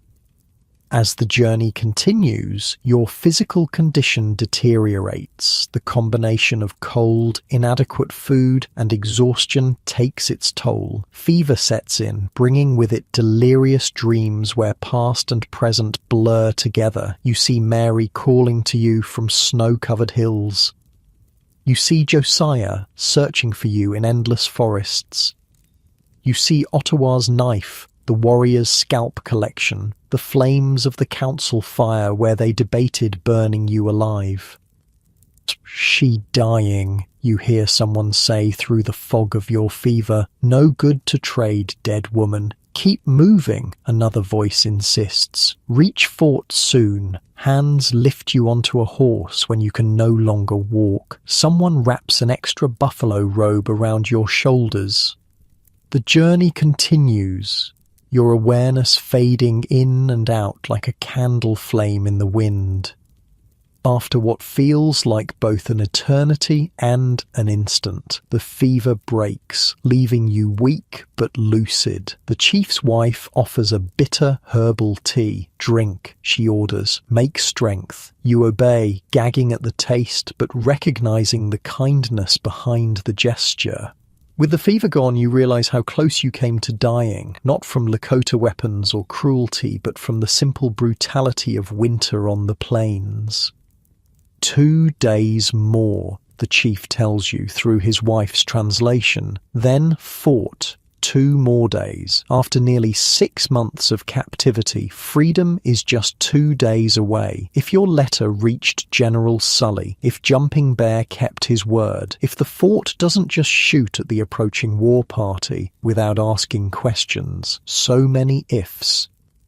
The closer you get to Fort Sully, the more tense the warriors become. They check their weapons constantly. They send scouts ahead to evaluate the fort's defenses. They hold councils each night to refine their attack plan. The night before you're set to arrive at the fort, the Blackfoot chief calls the entire war party together.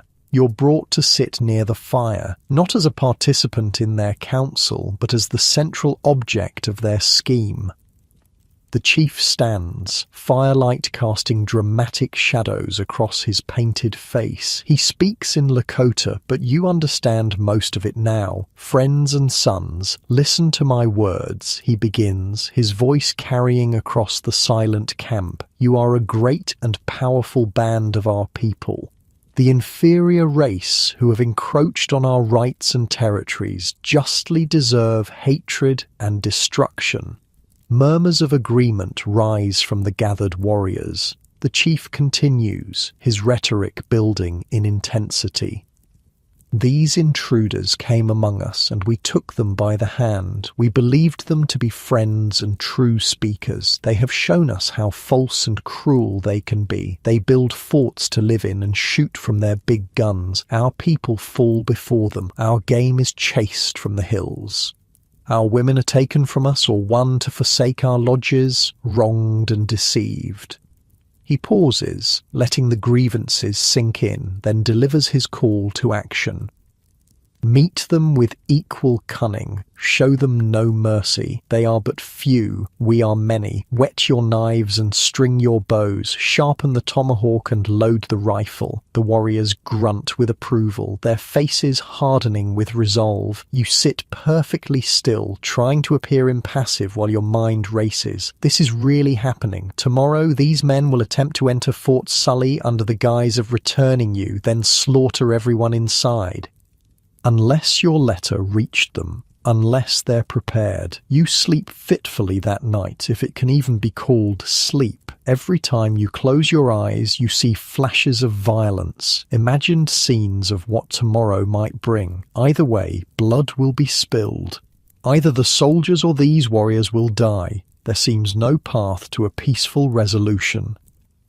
Dawn breaks clear and cold. The Blackfoot rise early, painting their faces and bodies with war symbols partially concealed under winter clothing. They prepare their weapons while maintaining the appearance of a peaceful delegation. 8 chiefs are selected to lead the procession with you.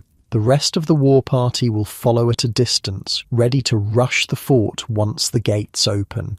You smile, the head chief instructs you through his wife. Look happy, rescued. You nod, understanding your role in this grim theatre. "What if I refuse?" the chief's wife translates, then returns his answer with an apologetic glance. "Then you die first." Simple enough. They dress you in a white cotton gown, preserved from the original raid, a stark symbol of your settler origins. A buffalo robe is placed across your shoulders for warmth. You're given their best horse, positioned between the chiefs. As you mount, the young warrior with the white father catches your eye briefly. He touches his heart, then points subtly toward the fort. A wish for your safety, a reminder of your shared secret. You can't be sure, but the gesture provides an unexpected moment of connection in this otherwise tense morning. The procession moves out. 8 chiefs in their finest regalia, you in your white dress on a decorated horse, and behind, at a careful distance, 42 heavily armed warriors ready for battle. The December sun offers light but little warmth as you travel the final miles.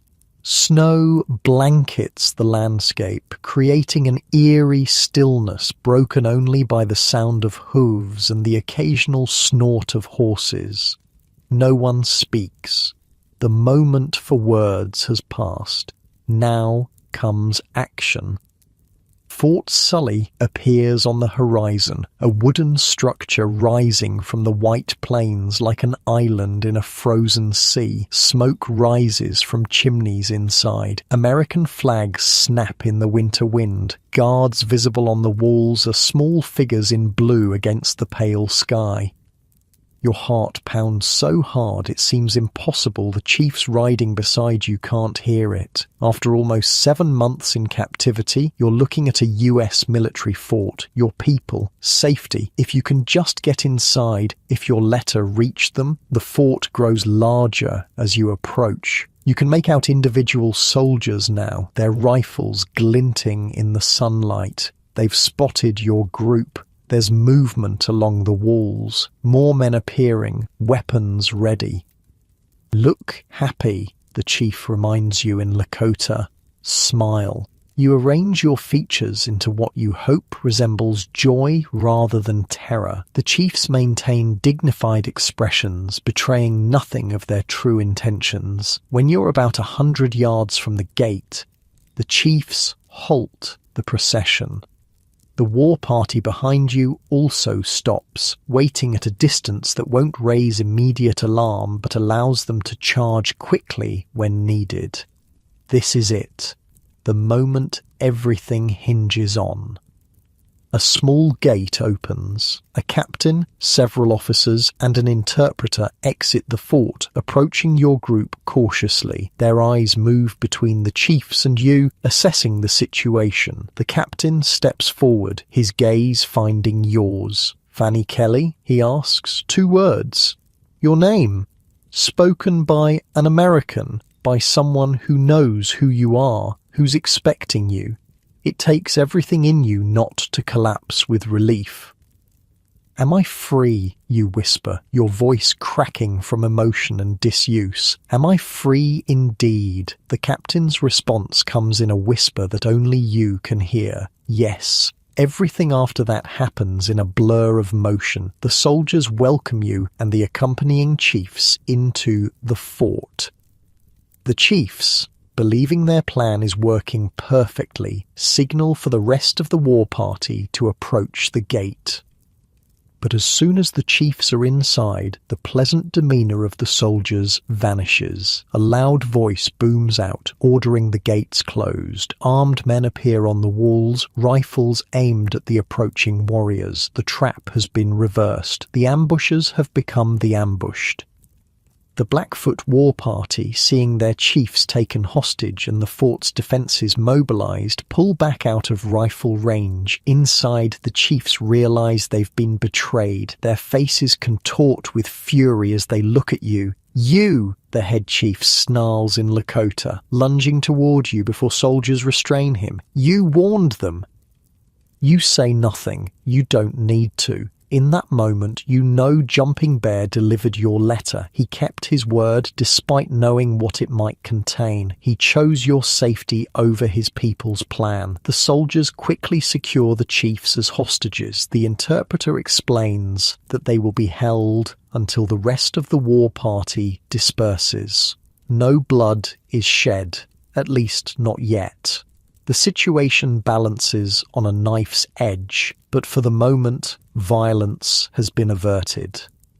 And you're finally free. A female attendant leads you away from the confrontation into the fort proper. The sudden transition from captivity to safety is disorienting. Wooden floors beneath your feet instead of frozen ground, walls and a roof. The smell of cooking food, real food, not the near-starvation diet you've endured for months.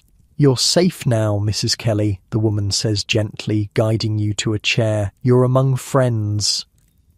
You sit, your legs suddenly unable to support you. The buffalo robe slides from your shoulders. The white dress, meant to symbolize your value as a captive, now feels like a costume from another life. "My husband," you manage to say. "Josiah Kelly, is he?" "Alive and searching for you still," the woman assures you. "We've sent word. He'll come as soon as possible." Alive. Josiah is alive. After all these months, after everything, you haven't lost everything. There's still someone waiting for you. "And Mary?" you ask, though you already know the answer. You saw the evidence yourself hanging from that warrior's saddle. The woman's hesitation confirms it. "I'm sorry," she says softly.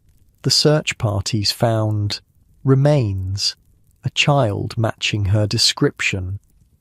You nod, the grief familiar now, almost an old companion after the weeks since you saw that fair-haired scalp. "I know," you whisper. "I already knew." A doctor arrives to examine you. He tries to be clinical, professional, but you see the shock in his eyes as he documents your condition. Severe malnutrition, frostbite on several toes, scars from beatings, infected wounds from the journey.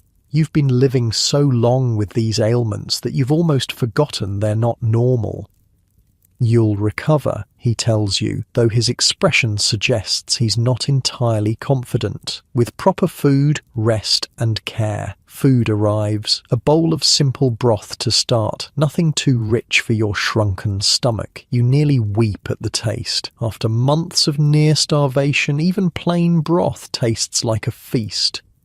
As you sip slowly, savouring each spoonful, you find yourself in the strange position of having to answer questions, even as you have so many of your own. Officers need information about the Lakota, their numbers, locations, leaders, plans. You tell them what you know, leaving out certain details. You don't mention Jumping Bear's kindness or the young warrior with the white father. Some stories aren't yours to tell. Night falls on your first day of freedom. They provide a small private room with an actual bed, a luxury so profound you almost don't know how to react to it. Clean sheets, a pillow, a door that locks from the inside. But when you lie down, sleep doesn't come. The bed is too soft after months of sleeping on hard ground. The silence is too complete after the constant sounds of a Lakota camp. People talking, children crying, horses nickering, the wind against teepee covers. Most unsettling of all, you're alone. No yellowbird curled against you, no watchful eyes monitoring your movements, no community surrounding you. Hostile as it often was, it was still a presence, a reminder that you existed in the world. In the darkness of this military fort room, you could be anyone or no one at all. You rise, wrap a blanket around your shoulders and sit by the small window. Outside, the moon illuminates the snowy landscape. Somewhere out there, the Blackfoot War Party is deciding their next move. Somewhere farther, Ottawa's band continues their nomadic struggle for survival. And somewhere even more distant, Josiah is receiving word that against all odds, his wife has been found alive. After nearly 7 months in captivity, you're free. But freedom you're discovering is more complicated than you imagined. You're not the same woman who travelled hopefully along the Oregon Trail last May. That person died somewhere between the wagon train massacre and the Badlands. Who you are now, what you've become through this ordeal, remains to be seen. Tomorrow will bring reunions, decisions, the first tentative steps toward whatever your life will be after captivity. But tonight, in this quiet moment between worlds, you simply exist in the strange, liminal space of being neither captive nor fully free. Not of the memories, not of the nightmares, not of the person you became to survive. Freedom, it turns out, is its own kind of wilderness. Dawn at Fort Sully feels surreal, sunlight streaming through an actual window, warming your face as you sit wrapped in clean blankets. After months of waking to the sounds of a Lakota camp, the military fort's morning routines are jarringly foreign. Boots on wooden floors, orders called in English, the clatter of mess hall preparations. You've been free for 3 days now. 3 days of regular meals, medical attention, clean water, and safety. Your body is already responding. The constant gnawing hunger has subsided, though the doctor warns it will take months to fully recover from the malnutrition. Your husband should arrive today, the fort's commander tells you over a breakfast of porridge and coffee. Real coffee. You'd forgotten how it tastes. Today? Your hands tremble slightly, spilling a few drops on the table. Barring weather delays, the messenger reached him at Fort Rice 2 days ago. You nod, not trusting yourself to speak. What do you say to a man you never expected to see again? What does he say to a wife who spent nearly 7 months among the Lakota? Will he even recognize the gaunt, scarred woman you've become? The commander clears his throat, uncomfortable with your silence. There's also the matter of your debriefing. Washington will want a full report of your time with the hostiles, intelligence about their movements, numbers, leaders. Yes, of course, you reply automatically, though the thought of recounting everything in clinical detail makes your stomach clench. Particularly regarding their military capabilities, weapons, strategies, alliances between bands. You look down at your half-eaten porridge. I'll tell you what I can, but even as you say it, you realize there are things you won't share. The kindness Jumping Bear showed you, the young warrior with the white father who helped you, Yellowbird's small hands comforting you after you learned of Mary's fate. These memories feel private, complex in ways military reports can't accommodate. The Lakota were your captors, yes, sometimes cruel, sometimes terrifying, but they were also people, complicated, contradictory people trying to survive in a world that was rapidly changing around them. How do you explain that to men who see only enemies? A commotion outside interrupts your thoughts. Voices, excited, a horse arriving at full gallop, boots rushing across the yard. Mrs. Kelly, an officer appears in the doorway. Your husband is here. You rise, legs unsteady. Your hand automatically smooths your borrowed dress, touches your hair, still thin and brittle from months of malnutrition. What will he think of you now? They lead you to the fort's main building. Each step feels dreamlike, disconnected from reality, and then suddenly, there he is. Josiah stands in the center of the room, hat clutched in hands that have aged years in the months you've been apart. His face is thinner, hair grayer, eyes shadowed by what can only be described as grief given temporary reprieve. For a moment, neither of you moves. The space between you feels vast, unbridgeable. You're not the young bride who set out on the Oregon Trail. He's not the hopeful husband seeking better fortunes in Idaho. You're strangers shaped by separate traumas. Fanny, he finally whispers, voice breaking on those 2 simple syllables. Something cracks inside you, a dam holding back emotions you couldn't afford during captivity. You cross the room in unsteady steps, and then you're in his arms, sobbing against his chest, while he murmurs your name over and over like a prayer. I never stopped looking, he says into your hair. Never, when they found the wagons, the bodies, but not you. I knew you had to be alive. You want to ask about Mary, about whether he found her, about whether he knows what happened to her, but you can't form the words, not yet. This moment of reunion is fragile enough without that particular wound being reopened. Instead, you simply hold each other, 2 survivors clinging to a connection that somehow endured despite everything. Later, in private, you tell him about Mary. He already knows, had found her remains himself during his relentless search for both of you. The grief is a shared burden now, a jagged piece of your history that you carry together. I couldn't save her, you whisper, the guilt that's haunted you for months finally given voice. I tried to help her escape, but I couldn't save her. Josiah takes your hands, his own eyes wet with tears. You did everything possible, Fanny, everything. Don't carry that blame. But of course you do. How could you not? It will be years before the sharp edges of that guilt begin to dull. Recovery comes in small increments. The first night you sleep through without waking in terror. The first meal you finish without your shrunken stomach rebelling. The first time you laugh, genuinely laugh, at something Josiah says. Physical healing is straightforward, if slow. Proper nutrition gradually restores your strength. Frostbitten toes heal, though two are permanently damaged. Bruises fade, hair grows back, the body, remarkably resilient, repairs itself. Mental recovery proves more elusive. Nightmares plague your sleep, warriors chasing you across endless plains, Mary calling for help you can't provide, Ottawa's knife at your throat. You find yourself listening for sounds that don't exist here. Teepee coverings flapping in the wind, women pounding dried meat for pemmican, warriors chanting around evening fires. It's normal, the fort's doctor assures you. Your mind is still adjusting. It will take time. Time. Everyone tells you that time will help. Time will heal. Time will create distance between you and the trauma. But time also blurs the boundaries between your two lives in unexpected ways.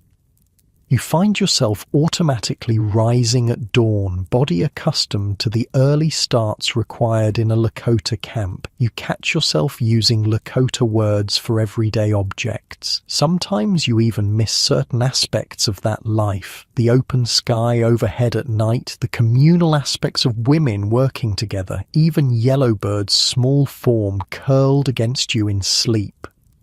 These moments of unexpected nostalgia feel like betrayals. How can you miss anything about your captivity? How can any part of you long for elements of a life that was forced upon you? The mind is complicated, Josiah says, when you finally confess these feelings. It doesn't mean you wanted to be there. It just means you're human.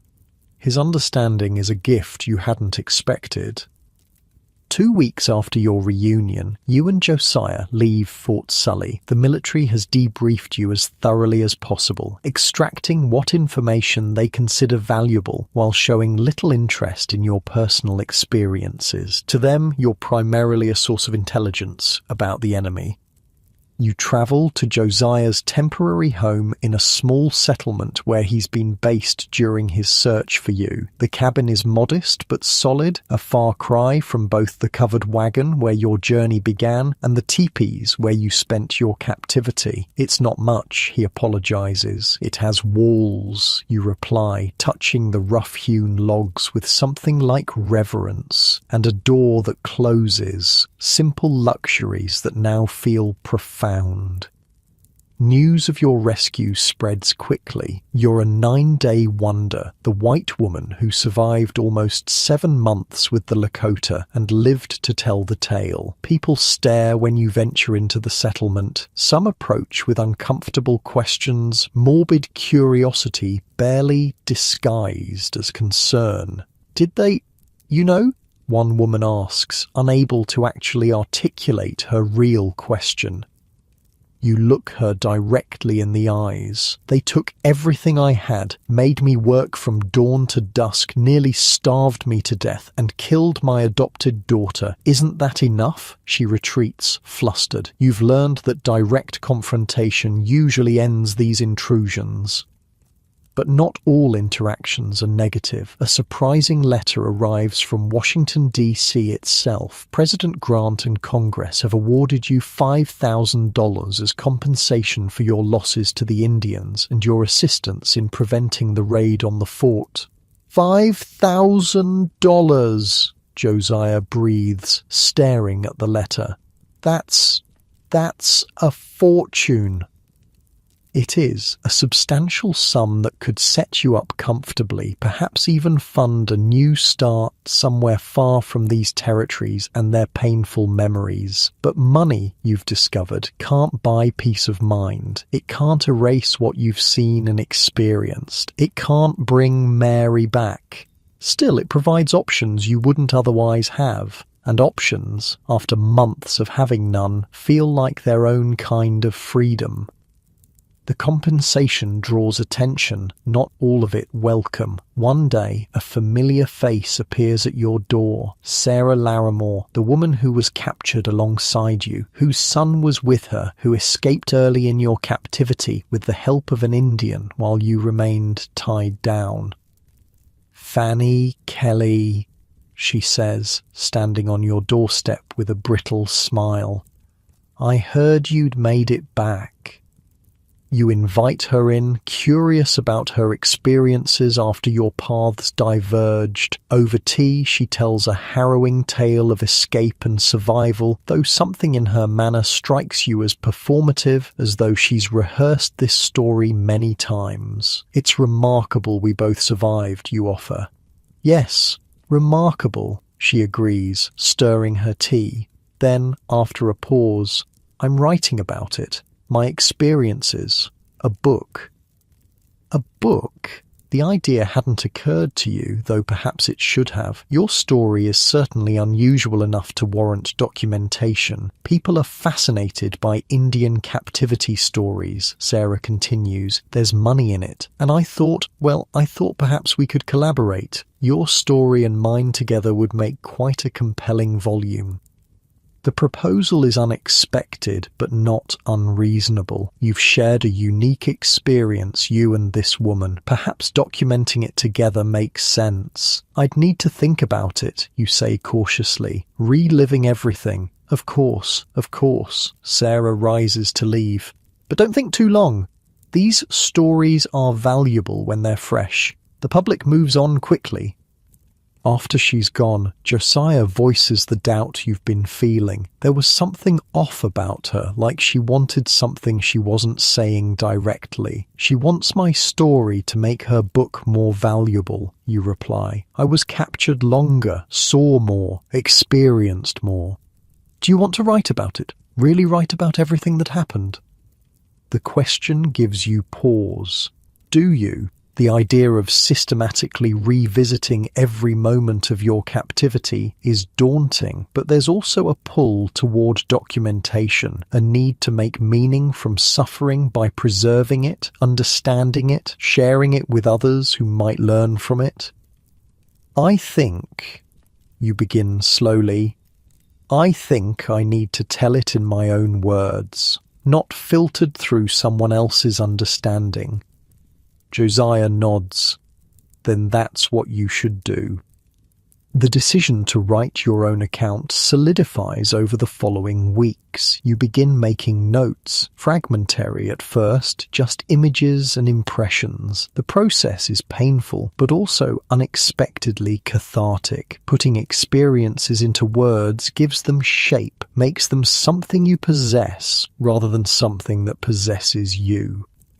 A letter arrives from Sarah Larimore, checking on your decision about collaboration. You reply that you've decided to write independently, wishing her well with her own project. Her response is cordial enough, but something in its tone suggests disappointment or perhaps calculation.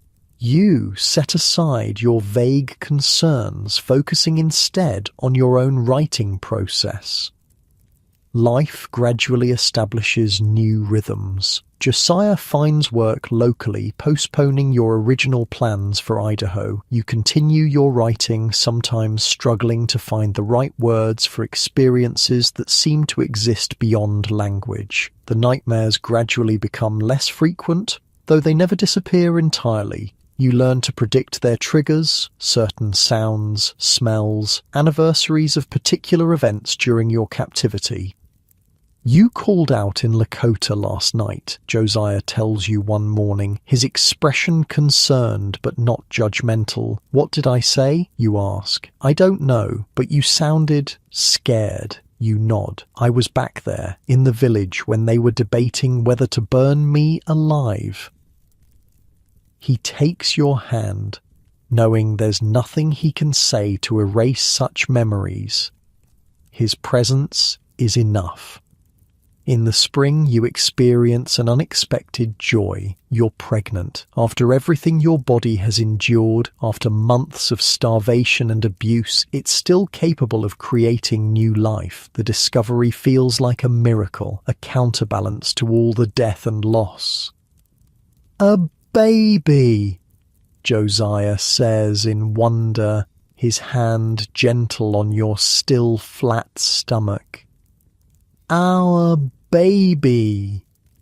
For the first time since your rescue, you allow yourself to think beyond survival, beyond recovery. You begin to imagine a future, raising a child, building a home, perhaps even finding happiness. Like every aspect of life after trauma, pregnancy brings its own complications. As your body changes, you're reminded of its vulnerability. Nightmares shift to include new fears, losing this child as you lost Mary, being unable to protect them from a world you now know to be unpredictably violent.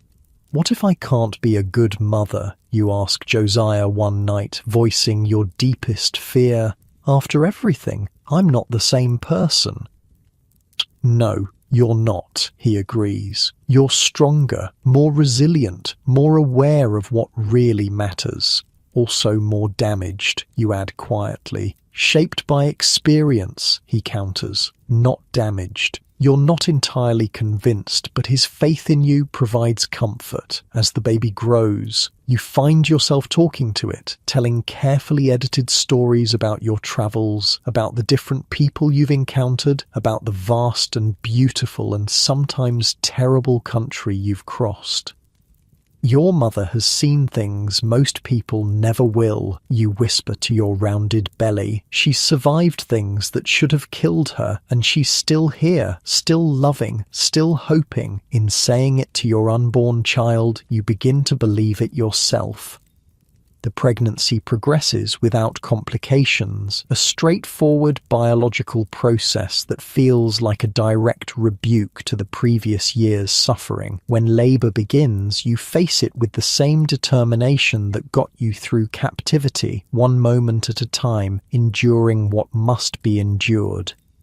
Josiah Jr. is born healthy and strong, his lusty cries filling the small cabin that has become your home. Holding him, you're overwhelmed by contradictory emotions, fierce love alongside paralyzing fear of loss, joy shadowed by the ghost of the child who didn't survive.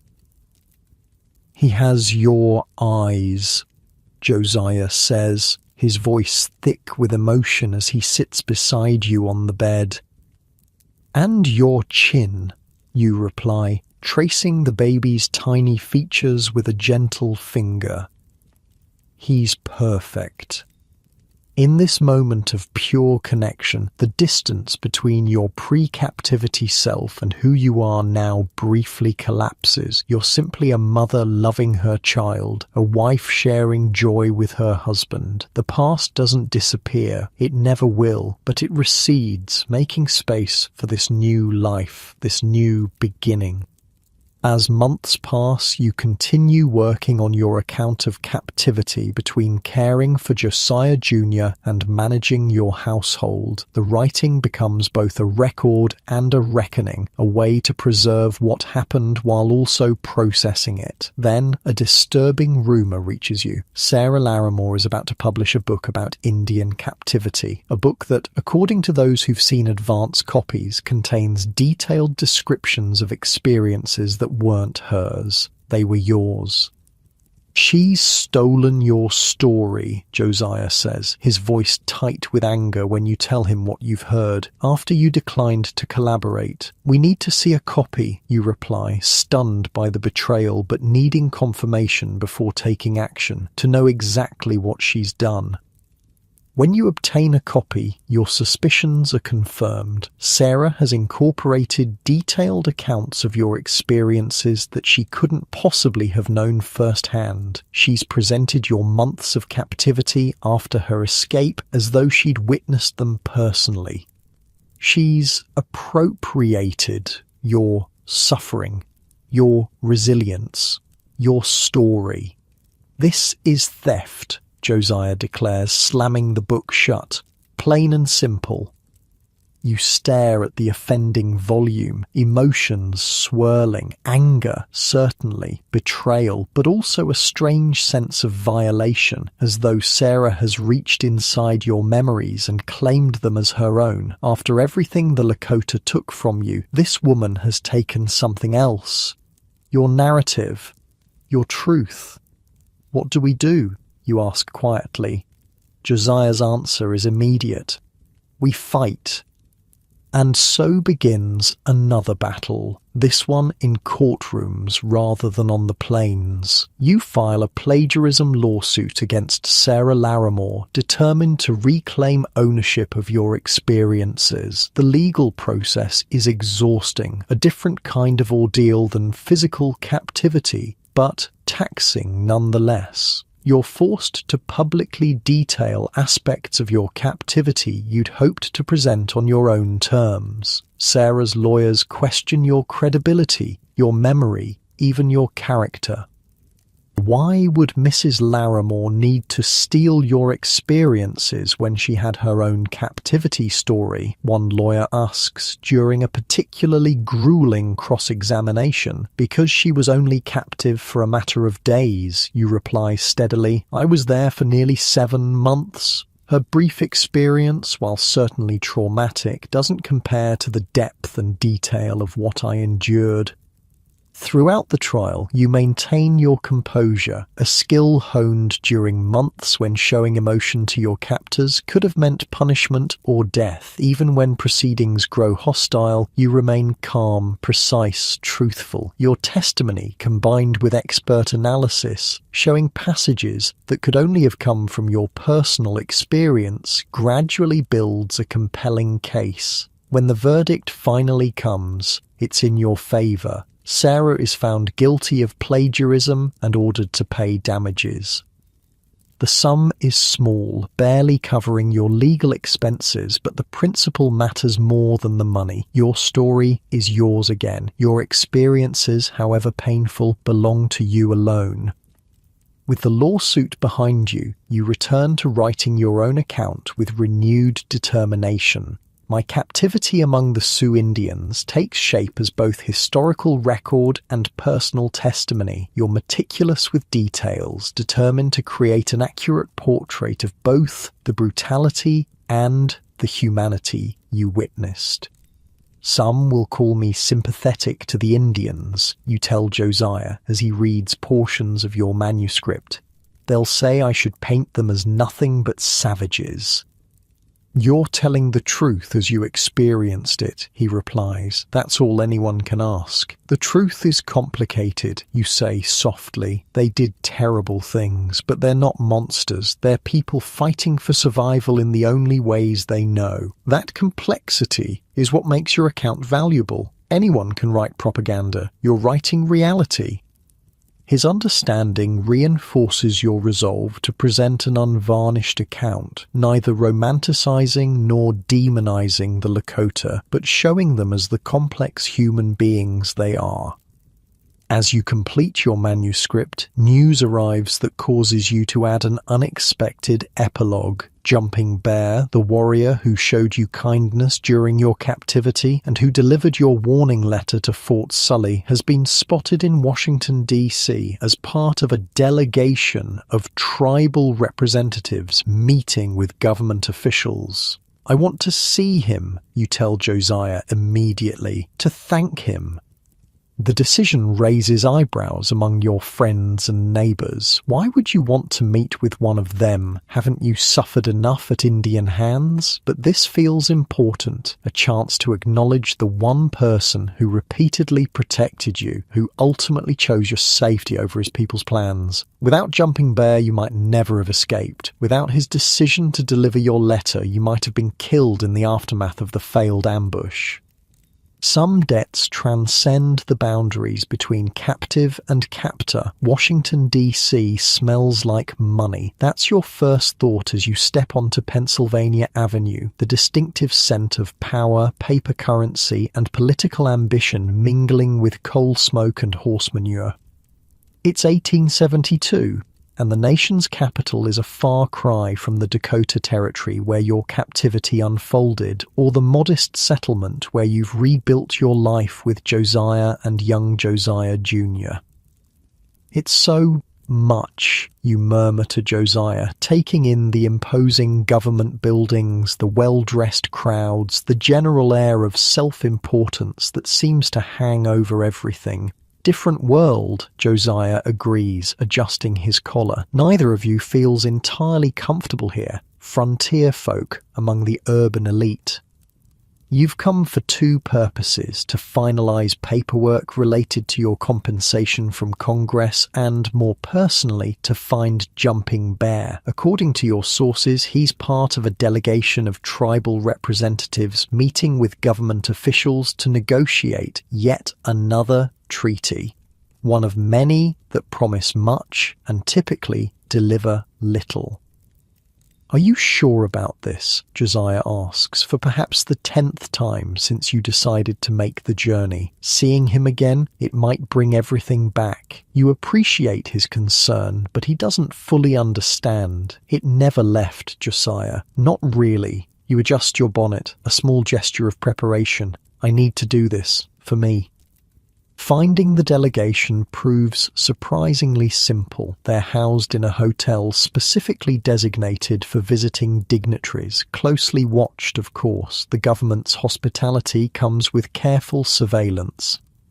You approach the hotel with a mixture of anticipation and trepidation. What if Jumping Bear doesn't remember you? What if he resents your warning letter that thwarted the planned attack on Fort Sully? What if seeing him catapults you back into memories you fought so hard to manage? The lobby is cool and dim after the bright spring sunlight outside. A clerk eyes you suspiciously as you approach his desk. I'm here to see one of the Indian delegates, you explain. Jumping Bear of the Lakota. The Indians aren't receiving social calls, he replies dismissively. Government business only. You stand your ground. Please tell him Fanny Kelly is here. He'll want to see me.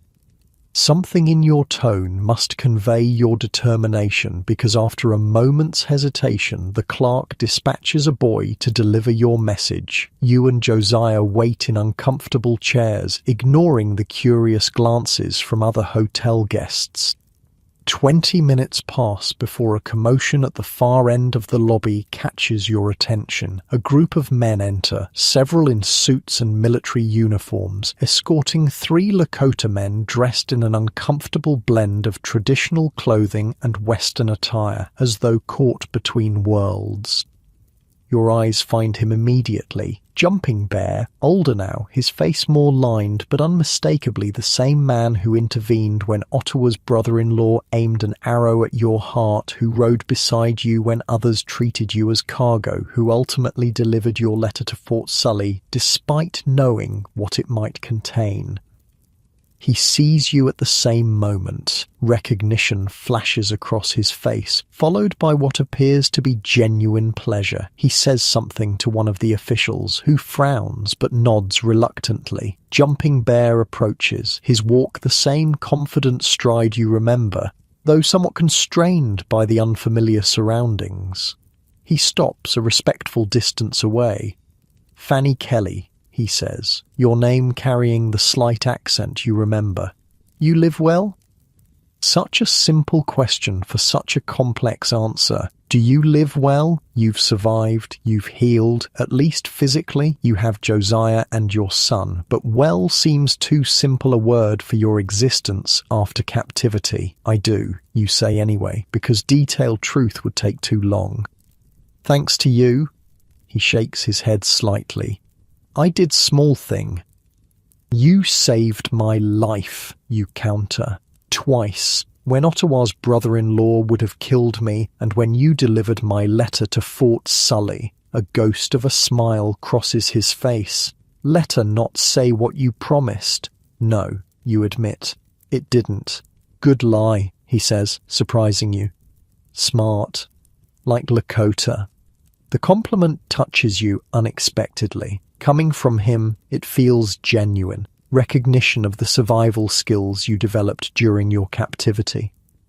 You introduce Josiah, who shakes Jumping Bear's hand with more grace than many white men would show. Thank you for protecting my wife when I couldn't, he says simply. Jumping Bear nods acknowledgement, then glances at the officials, watching your interaction with poorly disguised suspicion. Not much time. They watch always. I understand. I needed to thank you, to see you. He seems to consider something, then speaks in Lakota, words flowing too quickly for your rusty comprehension. I'm sorry, I don't understand anymore, you admit. It's been too long, he switches back to English. I say, you strong woman, survive when many would die, like Lakota woman. Again, his comparison of you to his people feels like high praise rather than an insult. You're surprised by the warmth that spreads through you at his words. I have wife now, he adds, gesturing to a woman standing with the other delegates. Kolamawa, my friend. I tell her about you. The woman meets your gaze across the lobby, her expression curious but not hostile. You nod respectfully to her. Are you well? You ask him. Your people? His face clouds. Hard times. Government make promises. Break promises. Want us on reservation. He makes a small gesture encompassing his Western clothing, the hotel, everything. Want us become white, not Lakota. The pain and pride in his voice are unmistakable. You think of Ottawa. Of the village women who taught you their skills, of little Yellowbird. Where are they now? Have they surrendered to reservation life? Are they still fighting? Have they survived at all? I'm sorry, you say, knowing the words are wholly inadequate. Jumping Bear straightens his shoulders. We survive. Always survive. One of the officials calls to him, indicating their time is up. Jumping Bear turns back to you with a look of resignation. I must go. More talking. Always talking. No listening. I understand. You hesitate. Then add, I wrote about you. In my book. I told people you helped me. He tilts his head. Book. My story. What happened during my captivity. Ah, he nods. Good to tell truth. Many lies about Lakota. He glances again at the impatient officials. Maybe someday, peace between your people and mine. I hope so, you reply, though you both know how unlikely it is. The government's trajectory is clear. Expansion at any cost, even if that cost is measured in Lakota lives and land. With a final nod to both you and Josiah, Jumping Bear returns to his group. You watch him go, this man who exists in your memory as both captor and savior, enemy and ally. The complexity of your feelings toward him mirrors the complexity of relations between your peoples. Tangled, contradictory, impossible to reduce to simple narratives of heroes and villains. Outside the hotel, Josiah takes your arm. You all right? Yes, you say, surprised to find it's true. Better than I expected. He seemed decent. He is. That's what I've tried to explain in the book. They're people, Josiah, not symbols, not savages, not noble warriors, just people, capable of cruelty and kindness like anyone else. Most folks prefer simpler stories, he observes as you walk back toward your lodgings. I know. It's easier to believe all Indians are bloodthirsty monsters or that all whites are innocent victims. You pause, watching a carriage rattle past. But that's not what I experienced, and it's not what I wrote. Your book, My Captivity Among the Sioux Indians, has been published for a few months now. The public reception has been mixed, fascination with your harrowing tale coupled with discomfort at your refusal to paint the Lakota as one-dimensional villains. Some reviewers have questioned your loyalty to your race, your country. Others have praised your nuanced portrayal and unflinching honesty. You've started conversations, at least, Josiah says, squeezing your hand. Made people think. Some people, you correct, those willing to consider perspectives beyond their own. You've learned that such people are rarer than you once believed. Most prefer the comfort of certainty, clear divisions between right and wrong, civilized and savage, us and them. Your experience has left you permanently uncomfortable with such simplicity. The next day brings meetings with government officials, routine paperwork regarding your compensation, but also questions about your book and your unique insights into Lakota culture and tactics. You answer carefully, aware that any information you provide might be used against people like Jumping Bear.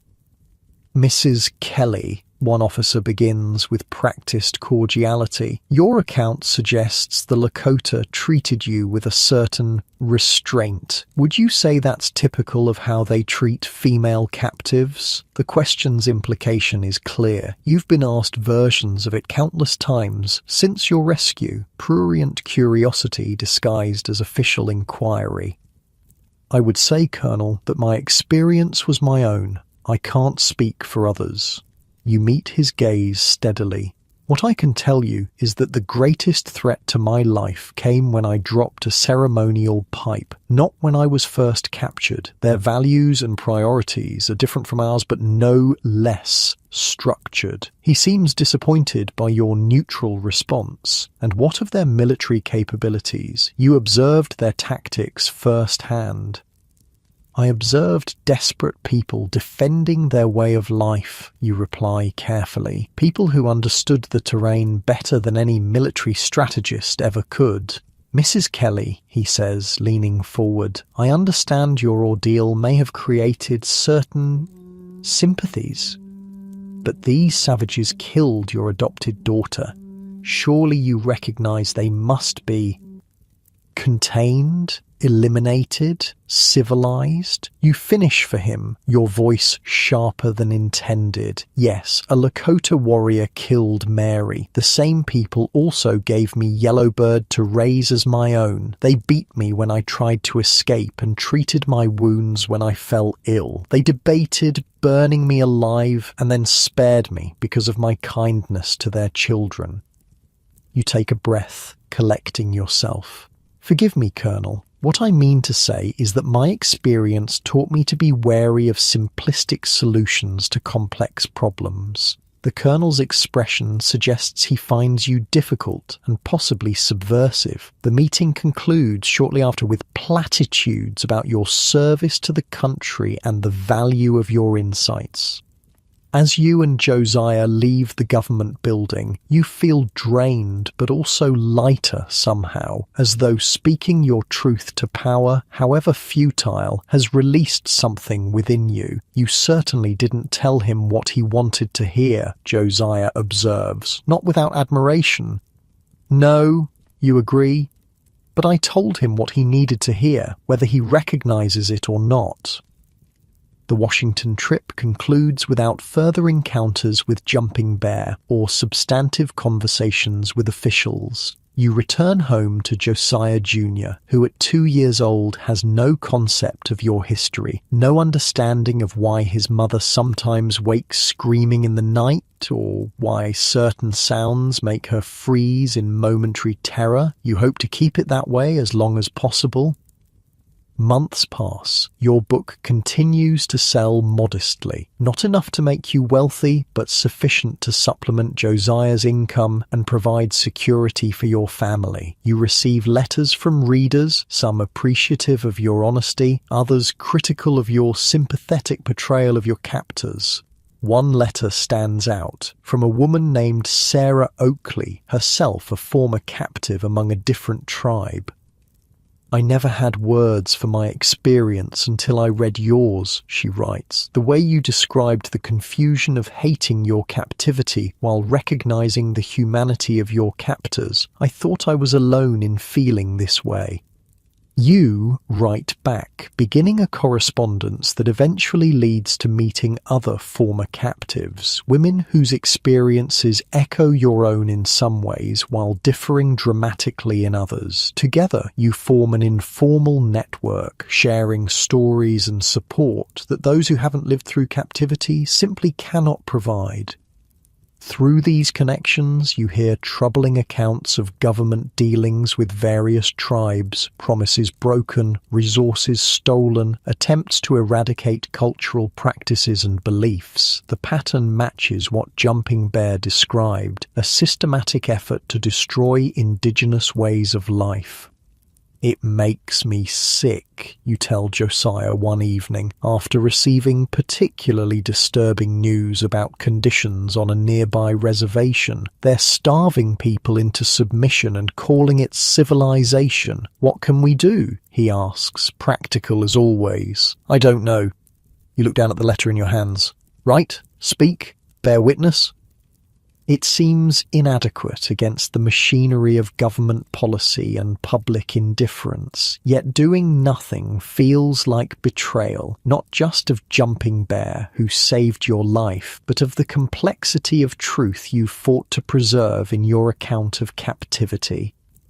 You begin writing articles for newspapers, carefully crafted pieces that humanize without romanticizing, that acknowledge violence while contextualizing its causes. Some publications reject your work outright, calling it Indian sympathizing. Others publish but attach editorial notes distancing themselves from your views. A few, typically smaller, more progressive papers, print your words as written, bringing you a modest reputation as an unusual voice in the national conversation about the Indian problem. "The problem," you write in one particularly pointed essay, "is not the Indians' resistance to civilization, but our civilization's resistance to acknowledging the Indians' humanity. We demand they abandon customs, languages, and spiritual practices developed over thousands of years, then label them savage when they resist this cultural annihilation." The article prompts a flurry of angry letters, a few threats, and, most surprisingly, an invitation to speak at a women's suffrage gathering in Philadelphia. The organizers believe your perspective on captivity and survival might resonate with their movement's concerns about women's autonomy and voice. "They want me to talk about being silenced," you tell Josiah, bemused. "Me, who can't seem to stop talking about uncomfortable truths. Will you go?" You consider the prospect, standing before an audience, sharing not just your captivity story, which you've discussed countless times, but your evolving understanding of power, voice, and belonging in American society. "I think I will," you decide. It's a different audience, a chance to reach people who might actually listen. The speech in Philadelphia marks a turning point. Speaking to a room full of women fighting for basic rights, you find connections between your experience as a captive and their experience as second-class citizens in their own country. Your words about survival and maintaining dignity under oppression resonate deeply. To be captive is to have your voice taken. you tell them, to be told your experiences matter only as they serve others' narratives, to be seen not as fully human, but as an object to be controlled. The women in the audience nod in recognition. This language speaks to their condition in ways you hadn't anticipated. After the speech, a reporter asks whether you're now adding women's rights advocate to your resume as Indian captivity survivor and author. I'm simply connecting experiences, you reply. The desire for self-determination isn't unique to any group. It's fundamentally human. Your name begins appearing in suffragist publications alongside your articles about Indian affairs. Some criticize you for diluting either cause by connecting them. Others praise your ability to find common ground across seemingly separate struggles. You continue writing and occasionally speaking, though you turn down more invitations than you accept. Your priority remains your family. Josiah, whose health has begun to deteriorate again, and Josiah Jr., now attending school and asking increasingly complex questions about the world. "Mama, why do you write so much about Indians?" he asks one afternoon, homework temporarily abandoned. "Tommy Miller says they're dangerous and bad." You set aside your correspondence and consider how to answer. Your son deserves truth, but truth calibrated to his age and understanding. Some can be dangerous, you acknowledge. Some settlers can be dangerous too, but most people, whether Indian or white, are just trying to live their lives the best they can. He frowns, processing this nuance. "But they killed people. They took you away." "Yes, they did," you agree, "and that was wrong. But I also met Indians who were kind to me, who protected me when others wanted to hurt me. People are complicated, Josiah. They can do terrible things and good things." "Like Jumping Bear?" he asks, surprising you. You've mentioned the name in his presence, but didn't realize he was old enough to absorb such details.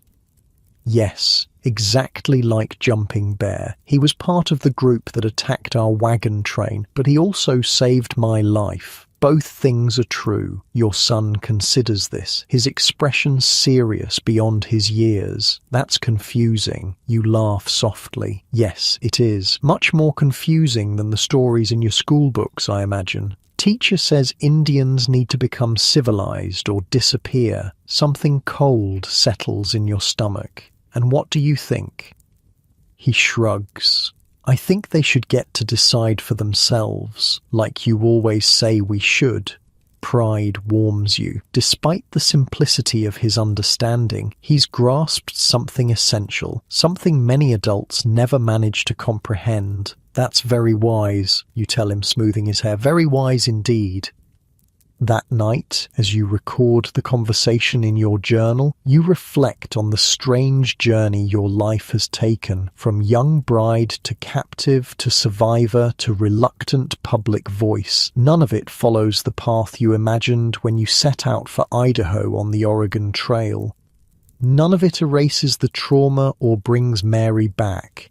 None of it resolves the continuing conflicts between settlers and indigenous peoples. But perhaps in small ways your words matter. Perhaps through your son and others like him, perspectives can shift. Perhaps the complexity of truth can gradually replace the comfort of simplistic narratives. It's not the happy ending of childhood stories. It's messy and incomplete and full of contradictions. But it's real as the scars on your body, the memories that still wake you at night, and the hard-won wisdom that helps you face each new day. In a world determined to sort everything into neat categories of good and evil, your lived experience remains stubbornly, defiantly complex, and that, you've come to believe, is its greatest value. Time moves differently as you age. The years that once crawled by during captivity now slip through your fingers like water, impossible to hold.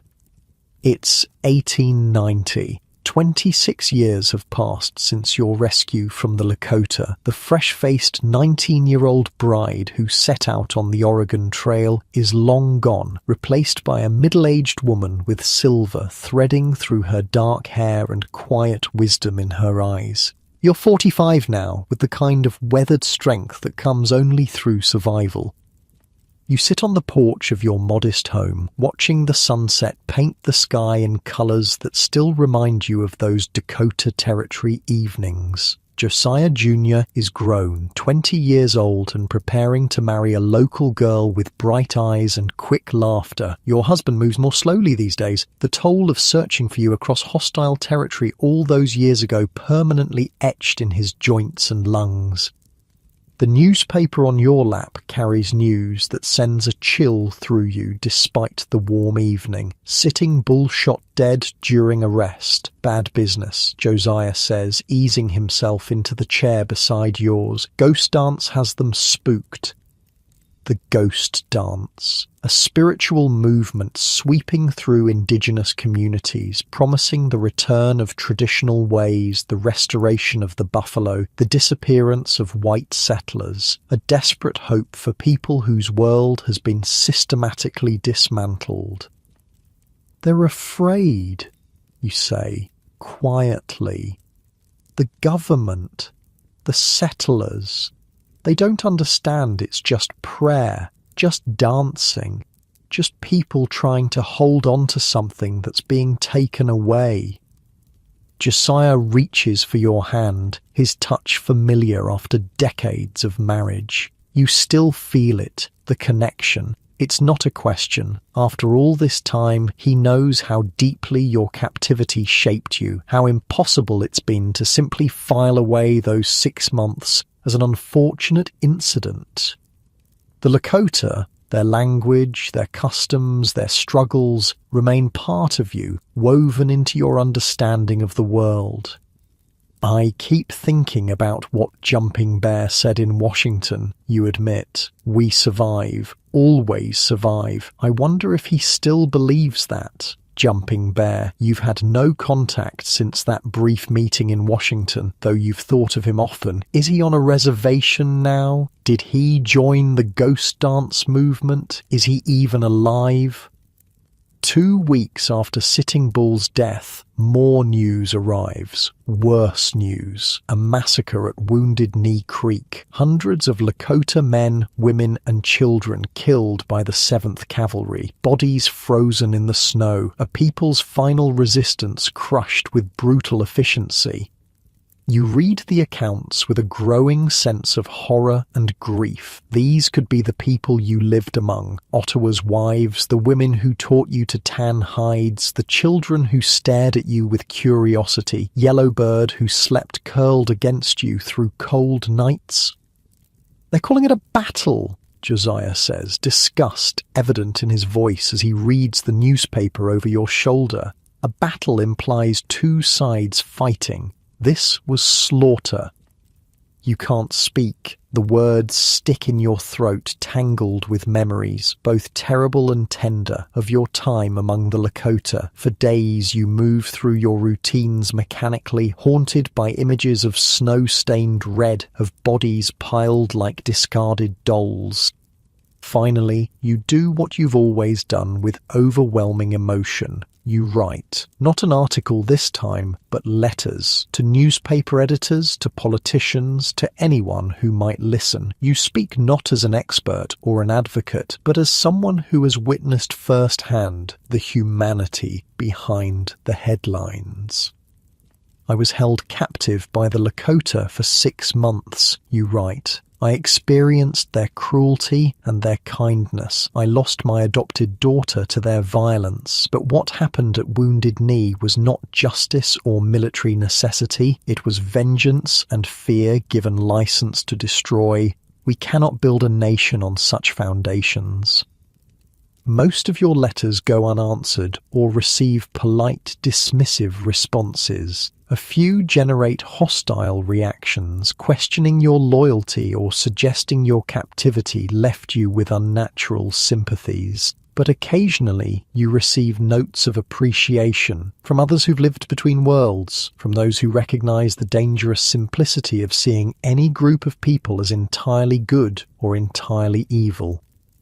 "You gave words to what I've felt but couldn't express," writes a former soldier who served at a reservation. "Thank you for your courage." Courage. The word makes you smile sadly. Is it courage to simply speak truth, or is it just stubborn unwillingness to accept comfortable lies? The years continue their relentless forward motion. In 1895, Josiah's health takes a sudden turn for the worse. Pneumonia settles in his lungs already damaged by his military service, and the months spent searching for you across harsh territory. "Don't look so worried," he tells you from his sickbed, his attempt at a reassuring smile undermined by the rattle in his chest. "I've survived worse." But he hasn't. Within a week, he's gone. The man who refused to believe you were dead, who searched when others abandoned hope, who welcomed you back without question or judgment, who stood beside you through nightmares and public criticism and everything in between. You're a widow at 50, alone in ways that echo your captivity while being entirely different. Then you were surrounded by people but isolated by language and culture. Now you understand the language and customs perfectly, but the person who most deeply understood you is gone. Josiah Jr. and his wife insist you move in with them. "We have plenty of room," your daughter-in-law says, her kindness genuine, "and the children would love having their grandmother close." The invitation is tempting. Your grandchildren, 2 girls and a boy, bring joy unlike anything you've experienced since before your captivity. Their innocence, their unquestioning love, their simple delight in small wonders, all of it heals something deep within you that you hadn't realized was still broken. But you decline. "I need my own space," you explain, "my own routines." What you don't say is that you still have nights when you wake screaming in Lakota, that sometimes, when startled, your first instinct is to drop to the ground and make yourself invisible, as you did among the warriors, that occasionally, when alone, you find yourself humming in the songs the women sang while working, your hands automatically mimicking the motions of tanning hides or preparing pemmican. These are private moments, remnants of your other life. Your grandchildren don't need to witness them. Instead, you visit often, bringing small gifts and stories, carefully edited versions of your experiences that emphasize resilience and understanding rather than violence and trauma. You want them to grow up without the fear and hatred that defined relations between settlers and indigenous peoples for so long. "Grandmother, tell us about the Indians again," your eldest granddaughter requests during one visit, her eyes bright with interest. "Which part?" you ask, settling into the comfortable chair reserved for your visits, the part where you learned their language. "How did you do that? With no books or teachers?" You smile, pleased by her curiosity about communication rather than conflict. "Necessity. Mostly. When you need to understand to survive, you learn quickly." "Or say something in Indian," her younger brother demands, bouncing with excitement. "Lakota," you correct gently. The language is called Lakota. You think for a moment, then speak a simple phrase, "Mitakuye o yasing." "What's that mean?" he asks, trying to repeat the unfamiliar sounds. "We are all related," you translate. It's an important concept in Lakota spirituality that all living things are connected. Your daughter-in-law looks up from her sewing. "That sounds almost Christian." "Many beliefs overlap when you look closely enough," you reply. "People everywhere ask the same basic questions about life and death, about right and wrong. The answers just wear different clothing."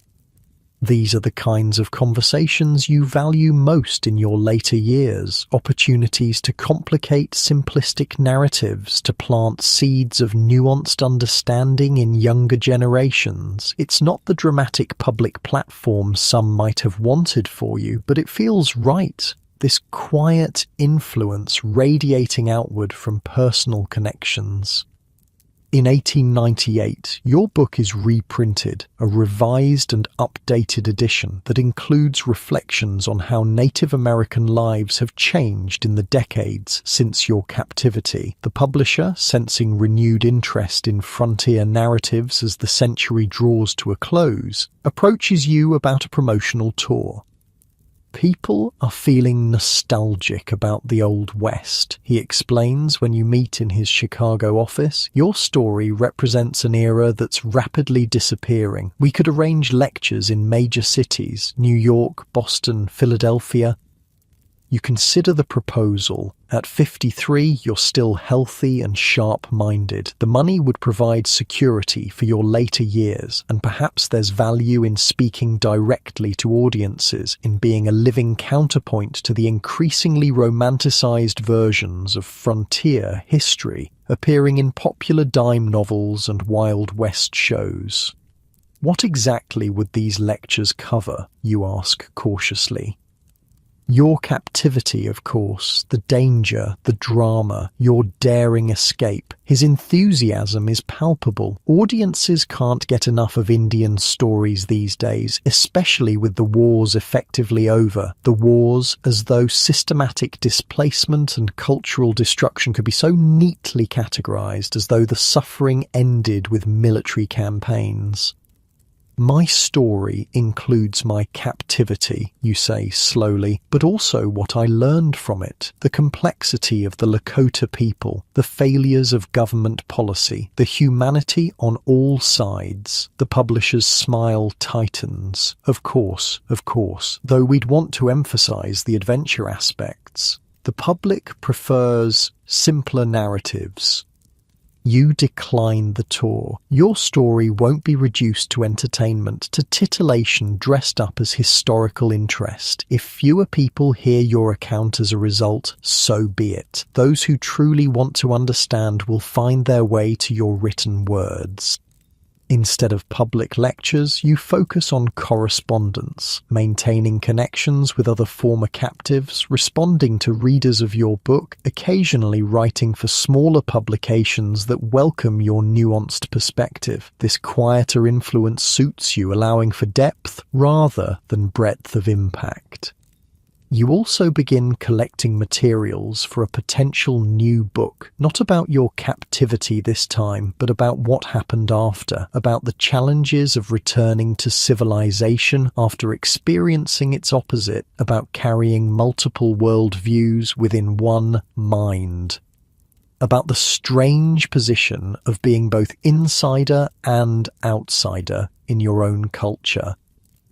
It's about belonging. You explain to Josiah Jr. when he asks about the project, about what happens when you've seen behind the curtain and can't unsee it, even when everyone around you pretends the curtain is solid. He considers this, then asks, "Do you ever regret it? Not the captivity itself. I know you didn't choose that. But what came after? The writing, the speaking out. Might have been easier to just let it go." The question deserves careful consideration. You think about the hostility you faced, the friendships lost over your refusal to simplify, the nights spent wrestling with memories when others slept peacefully in their certainties. Easier? Yes, you finally answer. But not possible, not for me.